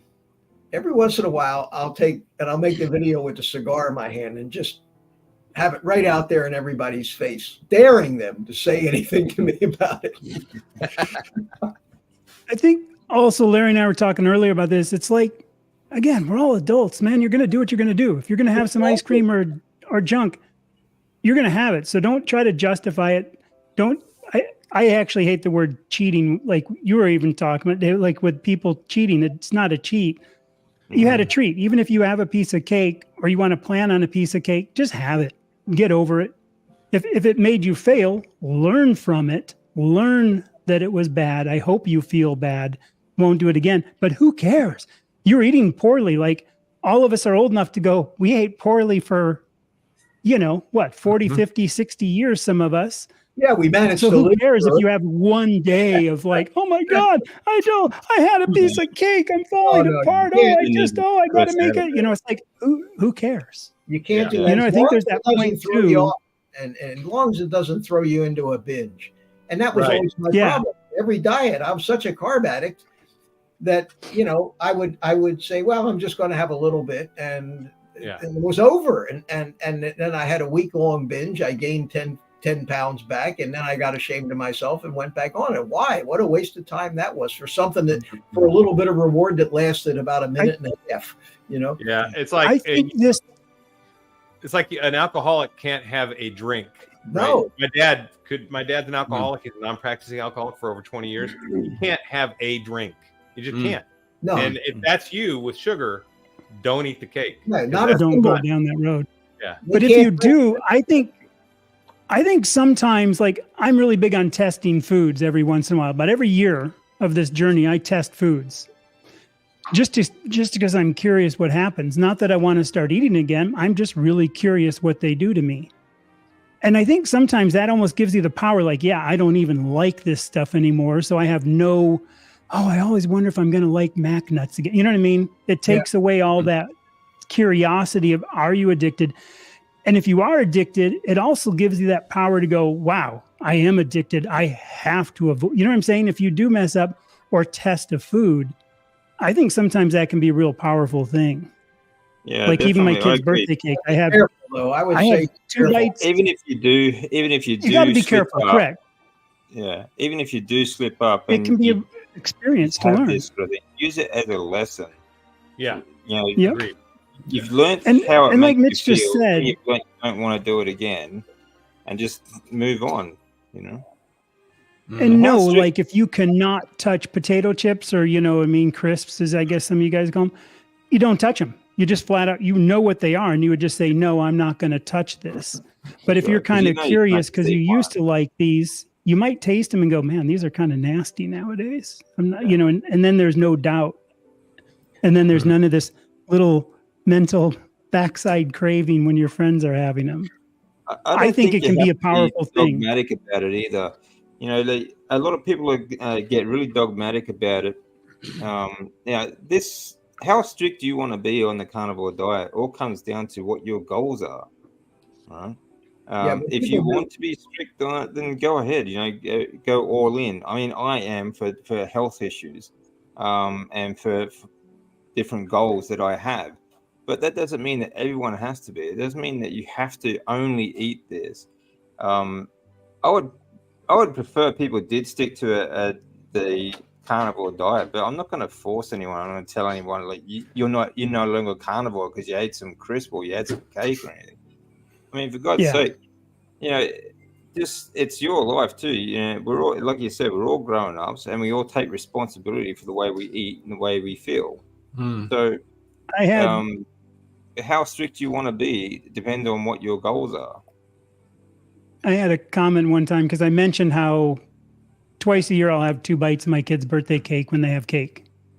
And I actually had a comment like, oh, well, what are your kids going to think about you? Like, having, You're a failure. Look, I'm pretty darn strict for 4 years. I mean, I only eat cheese because it helps my gallbladder. I wouldn't do it. I basically eat 2 cuts of meat and that's it nowadays, and salt and water. So don't tell me that I'm, you know what I mean? Yeah. I've still never had a carnivore pizza or anything like that. I just don't care because when I was talking to Dr. Baker, it's like I'm too lazy to make it for one. I just have no. I love the simplicity. I'm sure we've all talked about that, just how quick, fast, easy, and simple. Yeah. So that I only eat 2 cuts of meat, but oh my gosh, I have 2 bites of my kids. I'm not eating a whole slice. I don't crave any more than the 2 bites. And I'm fine. And it's like I celebrate with my kids. You're celebrating. My daughter makes them. They're something my daughter actually makes. My boy just had his birthday a few days ago, and my daughter made the cake. And the frosting was actually whipped cream, cream cheese, and some lemon. So it's not really like a store-bought sugar-laden thing, actually, Yeah. So to me, it's also that kind of a thing where it's like that dogmatic, like I said, man, it's just my first year, I was more probably dogmatic, show me on the cow where the coffee beans are, kind of thing. Well, but the thing is, you get to the point where who cares? Who cares, man? Even if you do keto or have fruit, who cares? More power to you. It works and you're happy. That's life. When you say you're an adult, what you have to do is you have to look at I think there's 2 things you have to look at to decide, make a decision tree like what you're going to eat, right? And the 2 things are, one is the why. For DC, it's health issues. For me, it's health issues. That why is a big why. I know I can't cross lines and get to that why. That's my goal. I'm mission oriented. So you have to have a why, and it needs to be big. It can't be, well, it could be, but if it's just, I want to lose 13 pounds, that's not a big enough why for you to make a decision not to eat what you want on certain days, probably, right? So you need some big why. Like mine's not to die from Alzheimer's, like my mom did when she was 10 years older than I am now. And that was a huge why, right? Because I got a son that's 14. I don't want my last 10 years to be like my mom's last 10 years. So that's huge for me. And then also my physical, just the pain gone, that kind of stuff. And then, so you get that why. And then on the other side, you just have to basically make the decision of, what you're going to eat to get to that, right? You make your tactical plans to get to that long strategic. And then once you make that limitation, you said, I'm not going to cross the line on X or Y. Like, listen, if someone put a line of cocaine in front of me or gave me a needle with heroin, I wouldn't do either one of those. I wouldn't today because I know they're bad for me and I'm not going to get to my Y, right? So it's the same with sugar for me. So once you decide that, and you have to basically become the expert of your body, right? It's just the subject matter expert, or we call them SMEs in the Army. So you need to know your body. The only way to get to know your body is really to do I think a pretty strict diet for at least 60 to 90 days. And then you can know, and then it helps inform your decision-making going forward. So if you fail occasionally during that period, I wouldn't plan failing. I wouldn't put it in the calendar and say, this is a cheat day, I'm going to do what I want. I hate that. I hate that. That's not a good planning a but if failure. You birthday and you say, I'll have 2 bites. Don't say you're going to have a piece. I'll have 2 bites. I think that's okay. Yeah. I think, don't you think all you guys, Larry and I have kind of hit on this before, not politically correct, but just man up, It's like, be a big boy. There's this point of like justification. You should know yourself that you can't have sugar or you can't have bread or you can't touch those things, and you know yourself. And I do think when some people mess up, it's purely just a justification. And I'm not trying to step on toes or be mean because we've all been there. And again, I had to lose over 100 pounds. Who's the guy? I was the fat guy who couldn't say no when I'd go into Costco to, cinnamon rolls and muffins, and carbs were my problem. It's like, don't you guys think that there's some people are trying to justify that okay so they can do that? And it's kind of like, the carnivore ice cream is a fine treat. Well, my kids I'll just put half an Oreo and crumble it in there. You know what I mean? Sometimes those things lead from one to the other. Oh, yeah, that's like I was saying before. They have these, they justify it by saying, I've been it as a reward. I've been good this week, so I'll have my cheat day sort of thing. But like I said, they're not cheats. They're setback foods. They're going to set you back a number of weeks. And if you keep it going like that, you'll never get to your goal. So, like I said, you don't have to be dogmatic about it, but it depends on what your goals are. You just need to grow a backbone and stick to it. It's what addicts do. Sugar addiction's a real thing, and if they'll do whatever they can or whatever they must to keep that sugar addiction going, chopping up Oreos and justifying having their treat or whatever it is. It's addiction, and that's something that carnivores really showed me, was how deep that sugar addiction actually went. Because I had some pumpkin pie on Thanksgiving, and it was fine. I didn't have any digestive issues, but about a half hour after I ate that piece of pie, I was walking around the house. I was in the fridge. I was looking through the pantries. Those cravings just started coming back. They hit you. And I had to have that kind of big boy recognition moment in my head going, hey, sugar's playing games with you right now. You got to get a hold of yourself. Did you have the mental thing too, though, of I knew I shouldn't have done. I mean, did you kind of beat yourself up internally? No, I allowed myself. It was my one thing for Thanksgiving, and and I don't know if I'll do that again, because it was just the sugar addiction reminder. I got a reminder that this is what is waiting for you when you fall off, and when you fall off, you'll fall off hard if you allow it. And you got to man up. Like you said, you got to man up and not allow yourself to do that to yourself. And that's not just sugar addiction. That is the physiology of all addictions. And what addictions do to you. And it took me a long time to figure this out. It took me a lifetime to figure this out. What addictions do is they take away your control of your conscious mind without you realizing it. It's your subconscious mind that's addicted. Okay, so your subconscious mind gets used to this dopamine rushes caused by whatever substance you're using, and it shuts off your frontal lobe and feeds you the rationalizations that we think we're thinking of. Okay. Right. But it's not us. It seems perfectly logical at 3 o'clock in the morning for me to get up out of bed, get dressed, and drive to the all-night drugstore to get a half a gallon of ice cream. And when I'm doing it, when I'm driving, it's not me thinking. That has been taken away from me. But crazy. we get it back. This is the great part. After you've given that, I call it the beast. Okay, the subconscious mind is your animal within. Okay. After you fed that animal what it wanted, it says, okay, here's your brain back. Here's your frontal lobe back. And that is the instant that you say to yourself, what was I thinking? Yeah. And you start feeling guilty and ashamed of yourself. And you make that's when you make the promises. I'm going to start again tomorrow. I'm going to start again on Monday. And anybody that doesn't believe this is a real thing and a real mechanism only has to think it back in their own lives at the situations. Now, interestingly enough, we men, and I'm sure women do too, find ourselves in that same out of control mindset when it comes to sex. How many of you guys have done stupid shit in your lifetime? Yeah.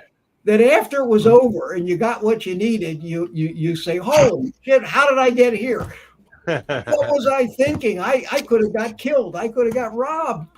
But you're so, and this all comes, interestingly enough, from the hunt back in all the prehistoric days of our growing up. It comes from the fact that when something that was so necessary for survival was at stake, it's that fight or flight thing. Your conscious control is literally taken away from you so that your subconscious can control everything on an instinct level without saying, oh, I can't throw this spear. It might bounce off that elephant and then the elephant will trample me. You can't be thinking that kind of stuff. You have to act. And this is what turned into the mechanisms that control us during these addictions. And I can't think of any other explanation that tops that one. So, Well, yeah. And all the addictions that you can think of are primarily plant-based addictions. Cocaine, marijuana, alcohol, sugar. I mean, it's all plant-based stuff. So it is. And it screws with your neurotransmitters. It does. You don't get it from eating a steak. You get all that. Yeah. You'll never get it from eating a steak. You can eat 5 steaks and not be addicted and think, I got to drive to the store to buy a steak right now. You never happen. I mean, right? I love steak, but I'm not addicted to steak. Exactly. I have a freezer. I don't need to drive. You can't be addicted to anything but carbohydrates. You can't be addicted to fat or meat. Well, have you guys ever heard from, not me, just many doctors, psychologists, like they said, if we didn't have habits, most people would literally almost die of exhaustion. Habits have to be there for us as a positive thing of all the things we do. So habits are such a powerful thing. The problem is it's the negative ones that take so long and so hard to quit. So it's not the habits per se, it's just those negative ones where you do that. And they're hard, man. Habits, like I tell people in this journey, this is a hard mental thing to do, to break those old habits. It's easy to do. It's easy to eat the meat for most people, but it's breaking, like I said, those snacking habits or that justification. I think it is, at least. Yeah. I had to replace my nightly whiskey is now a nightly bottle of sparkling water, which is far more healthy. But I needed something to look forward to. So I now look forward to relaxing with water. I look forward to going to bed. Yeah. When I was never a drinker, so I was lucky. Well, I had a glass of wine about 5-6 years ago, and I think I had 2 beers about 10 years ago. I drank some when I was younger, of course. You know what I mean? Yeah. But man, yeah, I was well on it. Like if I was to treat myself to a whiskey for Christmas, the floodgates would be open. And yeah. So it's just I'll never drink again in my lifetime. One habit I had was going to movie theaters. I always had a large Diet Coke and a large popcorn with the quote unquote butter, which is actually seed oil poured all over it, right? Yeah. And and to break that habit and just to go to a movie with nothing or a bottle of water now, it's super easy now. But at first it was weird. I really felt it just didn't feel right to me because I'd never done it over decades. You know, I've always done this routine. There's a huge association with popcorn. Yeah, it is, that's and right. you know it's just all mental, right? There's Maybe nothing association physiological with there. entertainment, you know. yeah. It is part of entertainment. Hey, you've got a question in here, and I'm going to take it first. I want you guys to run around and give them your feedback too. But Carrie asked, what do you think about 1 gram of protein per 1 pound of ideal body weight? For one, I would say it depends what your activity is. If you're bodybuilding or weightlifting, it's going to be different than if you're sedentary, and your age too is going to matter. Another thing is, I don't count any macros at all. I eat what food my body's supposed to eat, which is meats, red meats, fatty meats, and I trust the process. My other question would be, when you're eating pizza and you're eating hamburgers and you're eating French fries, were you counting your protein? Because if you weren't worried about it then, you shouldn't be worried about it now, because this is infinitely more healthy than that food and infinitely more the right amount of protein to fat ratio than that food was. So if you were eating cookies and sweets and protein bars or whatever, you plant-based protein bars, it's totally inferior to what you're eating now. So I just don't count any macros. I just eat whenever I'm hungry and eat fatty meats until satiated. Anyone else want to jump in and answer that or pile on? I'll just ditto that one, because that's exactly put the calculator away, and eventually you can even put the scale away. Yeah. I don't weigh myself. I'll ditto that. I think it's a good starting point. And if this is your protein, and then you can up or lower your fats to satiate yourself.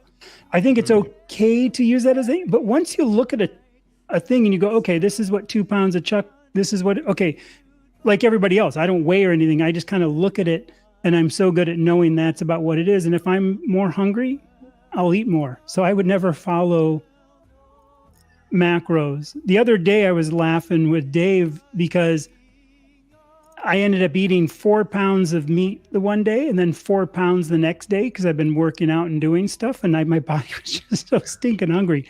I literally ate 4 pounds 2 days in a row. And ironic, I like weighing myself because I'm just curious what it is every day. So I don't, you know what I mean? At this point, I don't pay attention. I'm just really curious. And I actually went down after eating 4 pounds of meat 2 days in a row and working out. I actually went down 2 pounds. I mean, who cares? Like you, even Mitch's video, I think, was that today or the other day when you said just throw away the scale? You were saying that on one of your videos. That was my advice for the first 30 days. I say, ignore it. Your goal and is, I agree with that. Yeah, try to switch your chemistry to fat burning from sugar burning, and if you gain 5 pounds, it doesn't matter, because the I could almost say even for the first year you do this, don't worry about it. I like weighing myself in the morning and night because I'm just really curious what it is, but I don't care what it is. I could care less. People who go on sometimes, a diet, Chad, people who go on a diet to lose weight, that's their goal, that's their reason. That's all that's important, because they want to look good. You know, remember Billy Crystal used to do Fernando, and he used to say, it's better to look good than to feel good. You know, that's true. People think that way. So what happens is you go on a diet. Now, most people really should have accepted the fact that in the first, you can lose 10 pounds in the first 3 days, but it's all water. It's water attached to all the sugar molecules that you're dumping, but you'll gain it right back again as soon as you start, as soon as things balance out, or you can gain weight. But what happens is if they focus on that scale, the disappointment after 2 days of what they think is really depriving themselves, and they get on the scale and they haven't lost any weight, most people will say, this ain't working, the hell with this, and quit. Yeah. They'll even do that at 1 month in. Well, I'm not moving. I haven't lost anything yet. It's like a month is nothing. Like I know my 100-pound, literally over 100-pound loss was over a year. And even during that time, like sometimes I would go up like 8 pounds in 3 days. I'd go up 8 pounds and I might come down 12. Then I'd be like up 6, up 6, up 6. Like it was just this like up and down. But the overall trend over the months was, of course, down. But I think, too, people have to let go of that. Like you said, that daily thing. Maybe just do it once a month, even if they really want to know. I think people should. I have a carnivore planning guide on my website on CarnivoreSoldier.com. and it's a PDF, and I don't have weight in there. Basically it's got a tracker month by month, and everything in there is how is your sleep? Have you been going out in the sunshine? How's your anxiety level? Have you been walking? How do your clothes fit? How do your clothes fit? These are things, so it's all non-scale victories, and I focus on that. I don't even put weight in there. I'm like, do not look at that. I mean, that's great. It's gonna happen. It will. Trust me. You have to be, but first off, are your meds? Are you getting off your meds? I mean, I did it to lose weight, and all the other things came on. Then I realized the weight was the least significant thing on me. The least, absolutely. Mental is huge. So I think that's what I would say. We've got another question in here. How long did it take for fat adaptation for each of you? You want to start with that? I'll start. Let me start with that because I got to go. Okay. Because I'm tired. Okay. All right, Mitch. Go to bed. I've been dieting my whole life, on and off, up and down, up and down. And I went into carnivore from keto. So I was probably already fat adapted when I went on to carnivore. So I can't tell you, but what I can gather from thousands of comments, and when you have a YouTube channel like all of us do, you learn so much from the comments and the experiences of the people that tell you. And a lot of it is great affirmation for us. It's what keeps us going. I mean, I got comments today that just, I glowed, the thanks I got from people because, I've been trying this all my life and I listened to you 2 months ago and now it's working. How are you supposed to feel when somebody says that to you? From that, I would say within 30 days, you're going to be most of the way there because that's when you'll notice a huge reduction in your cravings. 2 weeks to a month, and maybe not in all people, but I would say definitely by 60 days, if you really stick to it, you should be well on the way to fat adaptation. Do you agree with that? I think, I'd say 60 to 90. That's when it happens the most. So over 60, under 90, I think 100 is a safe spot. If you go 100, you're full carnivore at that point, 100%, right? Yeah, now you're just going to start healing. And it's not. But at any rate, I'm going to say good night to you guys. Good to see you all. Take care, all right, Mitch. Thanks for see you, Mitch. Thanks for seeing you, man. It was fun. See you later. Great being on with you. Sleep Take well. care. Let's see. Where's the button? There it is. All right. Who wants I to go think next? too, the fat adaptation also, not everybody is going to be the same. Some are going to be 30 days. Some are going to be 90 days. I know it sounds so cliche, but just trust in the process, let it happen, and be honest with yourself. If you're having a bunch of dairy and a bunch of stuff, I think we're all going to agree on this. That's fine later on, but for the beginning, just stop it. Yeah. If you have to do it to get through, I'm fine. Like if you're going to cave and eat a bag of chips, no, have a couple bites of cheese if that's going to stop you. Keep the snacks in the carnivore if that's going to stop you. Have some pork rinds if that's going to stop you from eating potato chips or junk. But otherwise, too, it's just going to happen. I know it sounds so easy to say, but I think, do you guys also notice this? That like a lot of the things that changed are kind of like one day you kind of go, I just noticed that that's not happening. It's not like one day it's just this snap trigger. It's like, oh, that's kind of weird. Yeah, I don't notice that anymore. Or, wow, all of a sudden, so I think too, some things just kind of sneak up on you and happen. We're all designed for fat adaptation. We're all born in ketosis, as they say. It's a natural thing. We'll all get there. But yeah, I agree. 60 to 90 days. Yeah, it depends on how, like you said, it depends on how honest you are with yourself as well and how strict. You can do it in less, but again, depends on how honest you are. If you are honest with yourself and you go strict carnivore, which I don't always recommend, if you're going from like the standard Western diet, sometimes it might be good just to wean yourself off of that junk food. So it might take a little bit longer. But if you're coming, like for myself, I went from a moderate sort of high fat to, keto sort of style onto carnivore. So I was already fat adapted. Yeah, me too. So it was a very easy transition for me. I didn't have any withdrawal sort of symptoms and things like that. So it's going to be different for everyone. But as I said, if you're going from the standard diet, like just junk food onto carnivore, it might be wise just to wean yourself off it first, and then the fat adaptation will take a little bit longer. But we're all different. If you can handle just going cold turkey, then do it, and that will help. You will get there sooner, but it all depends. I think it's funny how many of us came from keto. That's what I think is so funny. That's the other thing. So If you were keto, if you were like a keto and went into it, it would be less, right? Because you're already partially there, I think. And like I did keto for a year beforehand.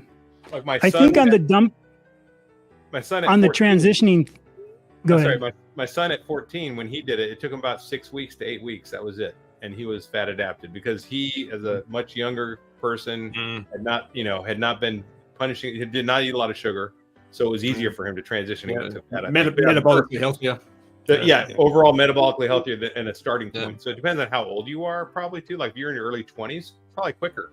If you're in your 50s, like me, probably longer. Go ahead, Chad. And I think the transitioning is an important step for some people. Like I really do. Like I've said, if you're eating this, say I'm going to cut out all sugars for one weekend, then the next week, all the grains and pastas and stuff. The one thing I do think is important for people to know, if you came from a super high leafy green veggie background, just go Google oxalate dumping and know what it is. If it happens, don't worry about it and don't over prep for it, but just have it in the back of your head what oxalate dumping might cause. And you might have to, again, transition out of that with some clean keto for a month or two. And then, like all of us, I used to be keto. I used to be keto. I used to be keto. I used to be keto. And then you get it's a good stepping stone. Keto is a good stepping stone to carnivore. It is clean keto. Clean keto is a great way to get into this, and it really teaches you. I think it's a great way to teach you about the food.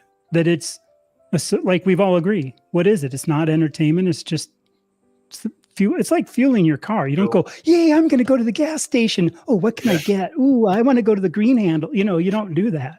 That's the difference between keto and carnivore, right? Keto has a lot more. I think that's the difference between keto and carnivore. Keto has a lot more entertainment value. It focuses on entertainment value. And once you put the big boy pants on and get the carnivore, you just put that. When I was a boy, I did boy things, right? Childish things. And now that I'm a man, I'm going to do man things. Not being sexist. I'm talking about being an adult. But it's almost like when you first got your driver's license.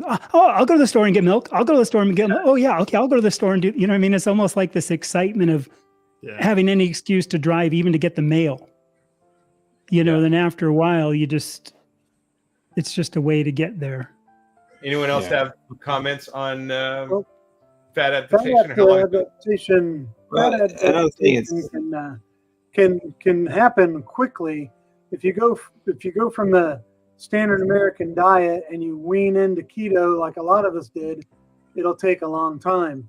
But if you're already a pretty good eater and you go zero carb, you'll actually become fat adapted in probably 2 days, because that's as long as it takes for all the glycogen to burn up in your body, and then your body switches into ketosis and you're technically fat adapted. But for me, I don't know when I got fat adapted, but I know I got toilet adapted with my microbiome. It took about a week, and I was already kind of doing a dirty keto when I started it, and just had to get the crap out of my system and allow my body to do the transition. But that's quick, man. A week is quick. It took me a bit longer on that front, but I got there. Yeah.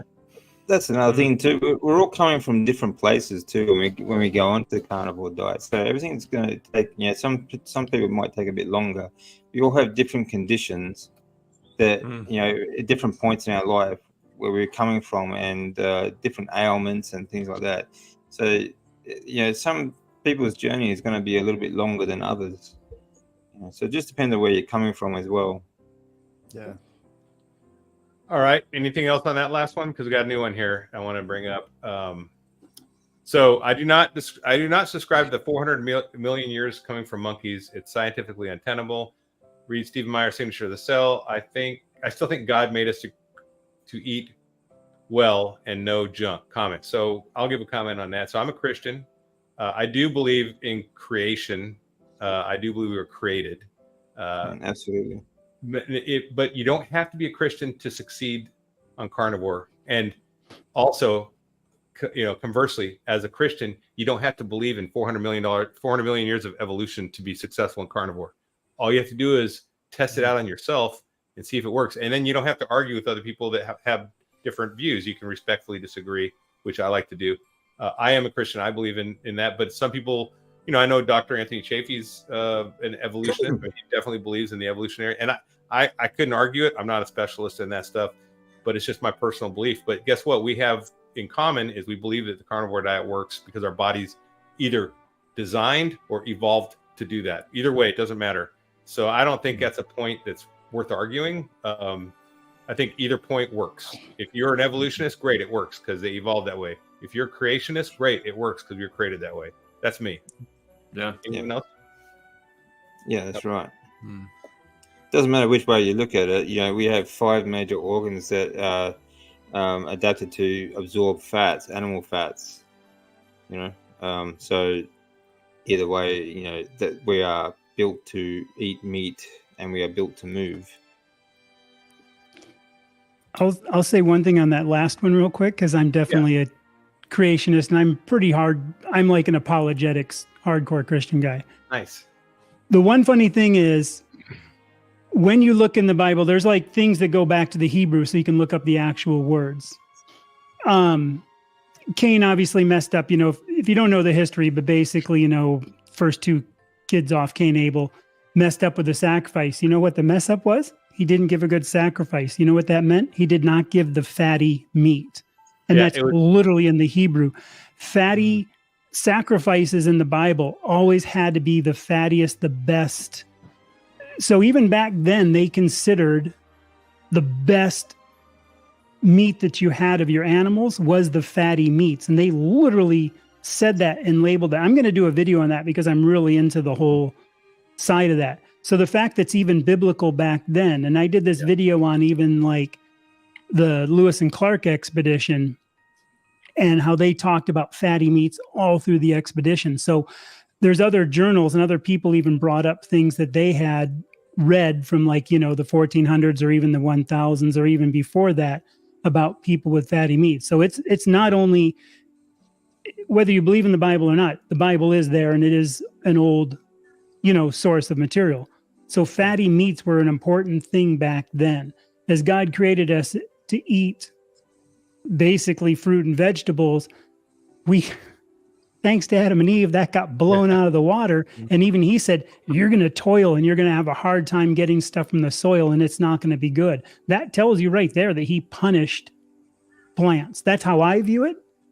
And the fact that, again, that first big mess up, the first big sin was over not giving fatty meat. Read that what you will, but it is interesting when you start reading into that fatty meat is mentioned hundreds of times in the Bible. I heard about Cain's offering? It was kale. Yeah, that's probably. God was not pleased.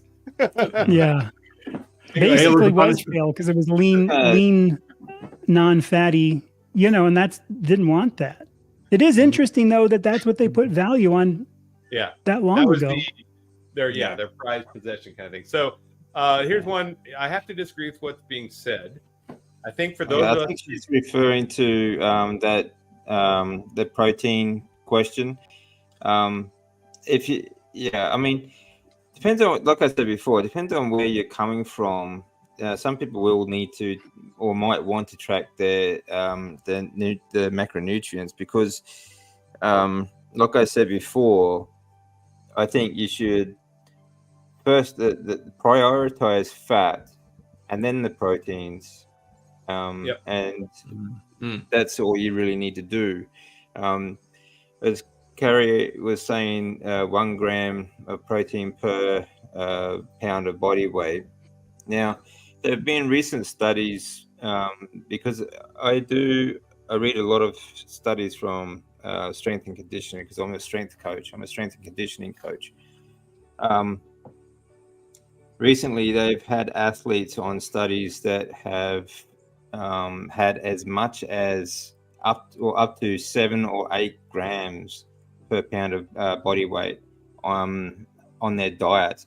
They have noticed that during that period, they did build a lot more lean muscle mass, and they were quite healthy. They did perform a lot better. But the thing is, when you take in that much protein, you run the risk of going on to lowering your fat intake. If you have a low fat intake and a high protein intake over time, this will give you this can be very detrimental. You can get protein poisoning, right? Which is like rabbit starvation, which means that if you have like a low fat diet, for example, and high protein, you can pretty much just eat and eat and eat and eat, and you will starve to death because you're not getting the nutrients that your body actually needs.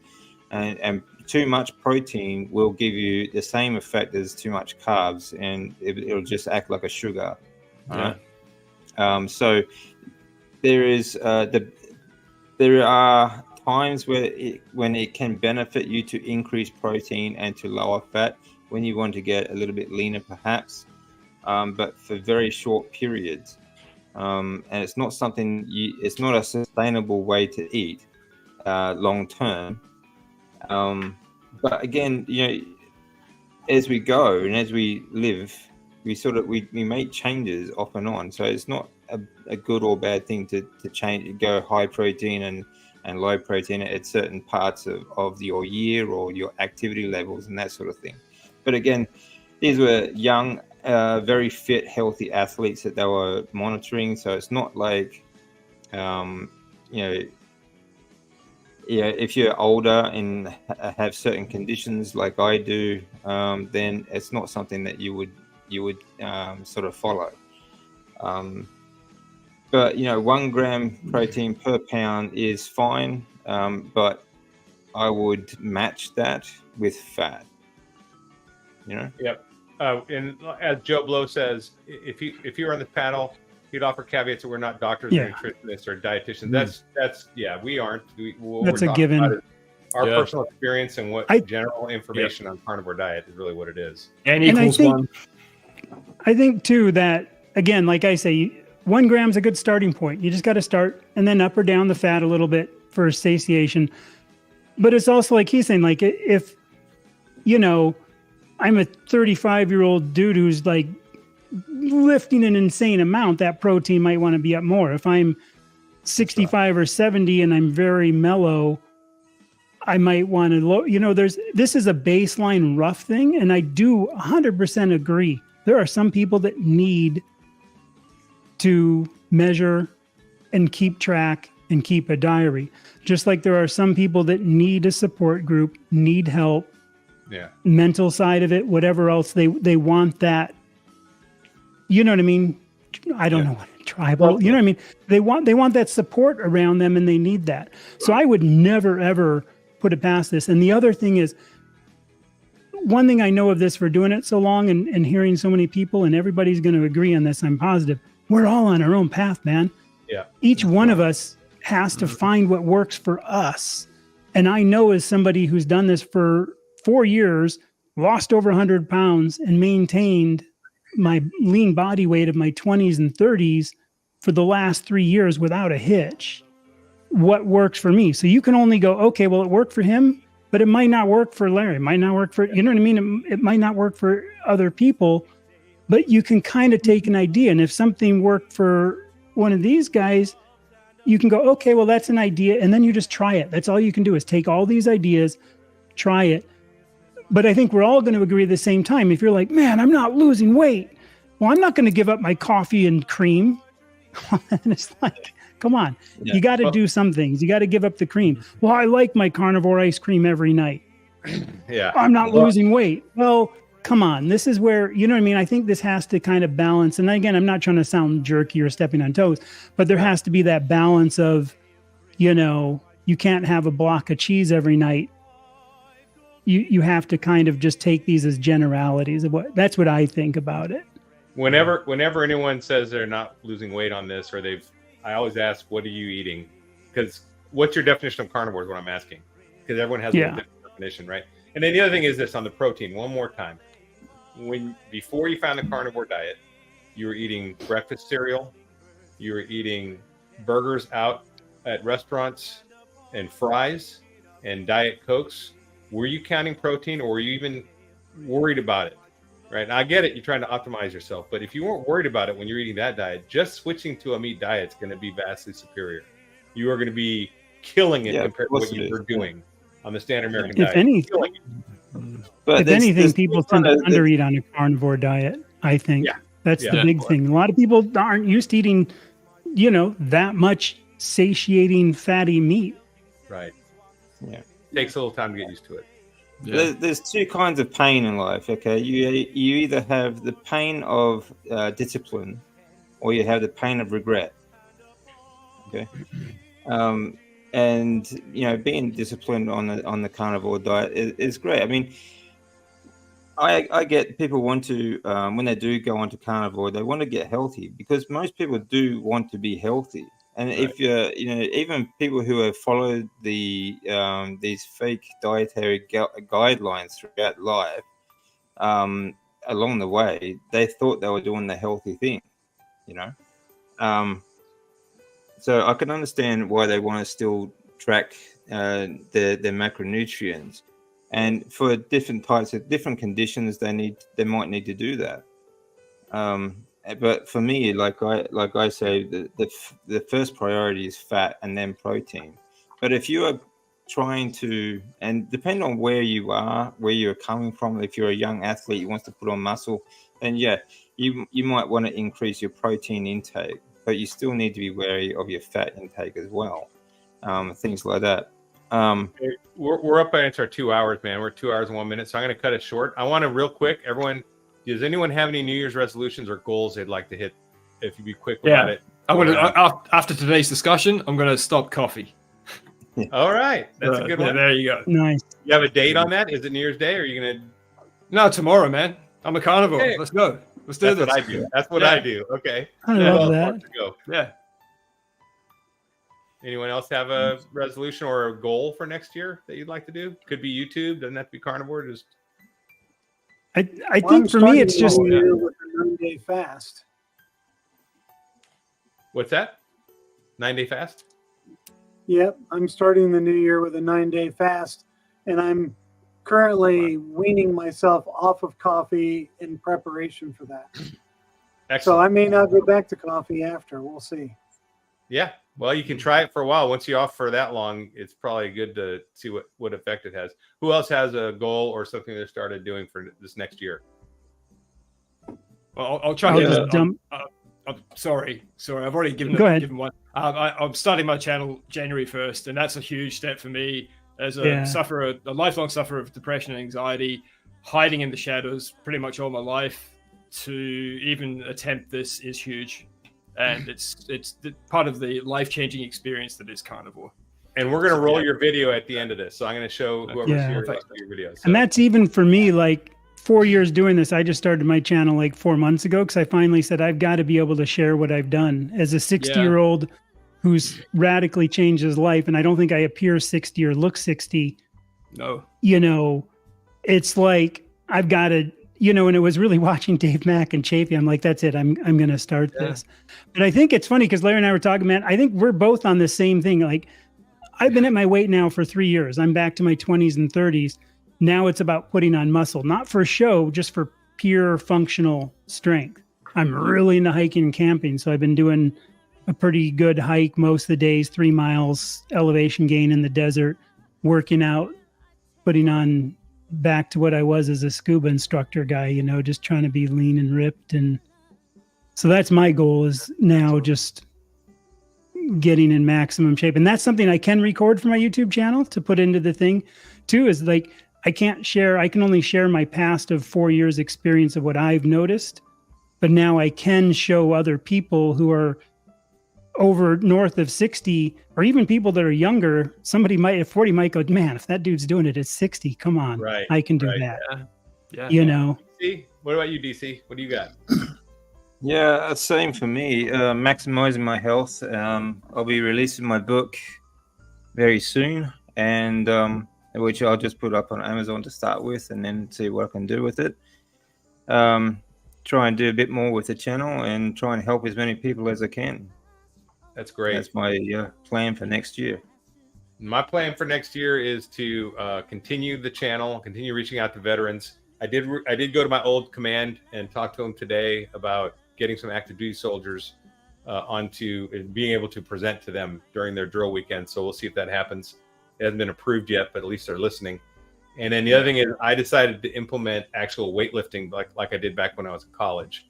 So this is my new workout routine, because I was doing some bands, but not steady. So my new workout routine is Tuesday, Wednesday, Thursday in the gym doing, back and bis, shoulders and legs and chest and tris, normal workout like I used to failure. And then on the weekend, and Monday and Friday are off days. And on the weekend, I'm just doing some band exercises and sprinting. So I think by doing that, I'm going to really try to get my body back to the way it was in college. That's why I was playing rugby. And I think I can, because it's responding really well. So that's one thing. Other than that, I think what we got to do is we got to show that video. Let me show the video from. Let's see if we get it. Here we go. I'd like to start a boot camp, actually. Yeah. Eventually, yeah. I was working on doing that in Japan, so I'd like to build up a gym and start a boot camp. All right, this is the Primal Timeline trailer. We survived and thrived by eating what nature provided. From Pete. And then rather boorish, don't you think? It all changed.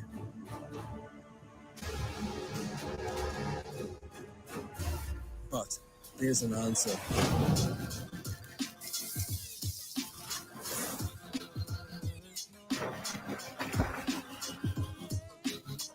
Together, we can change the future of human health. This is the Primal Timeline.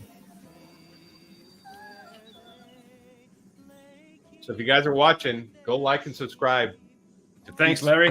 Appreciate that. Hey, no problem. Thanks. And That's a great video. Yeah.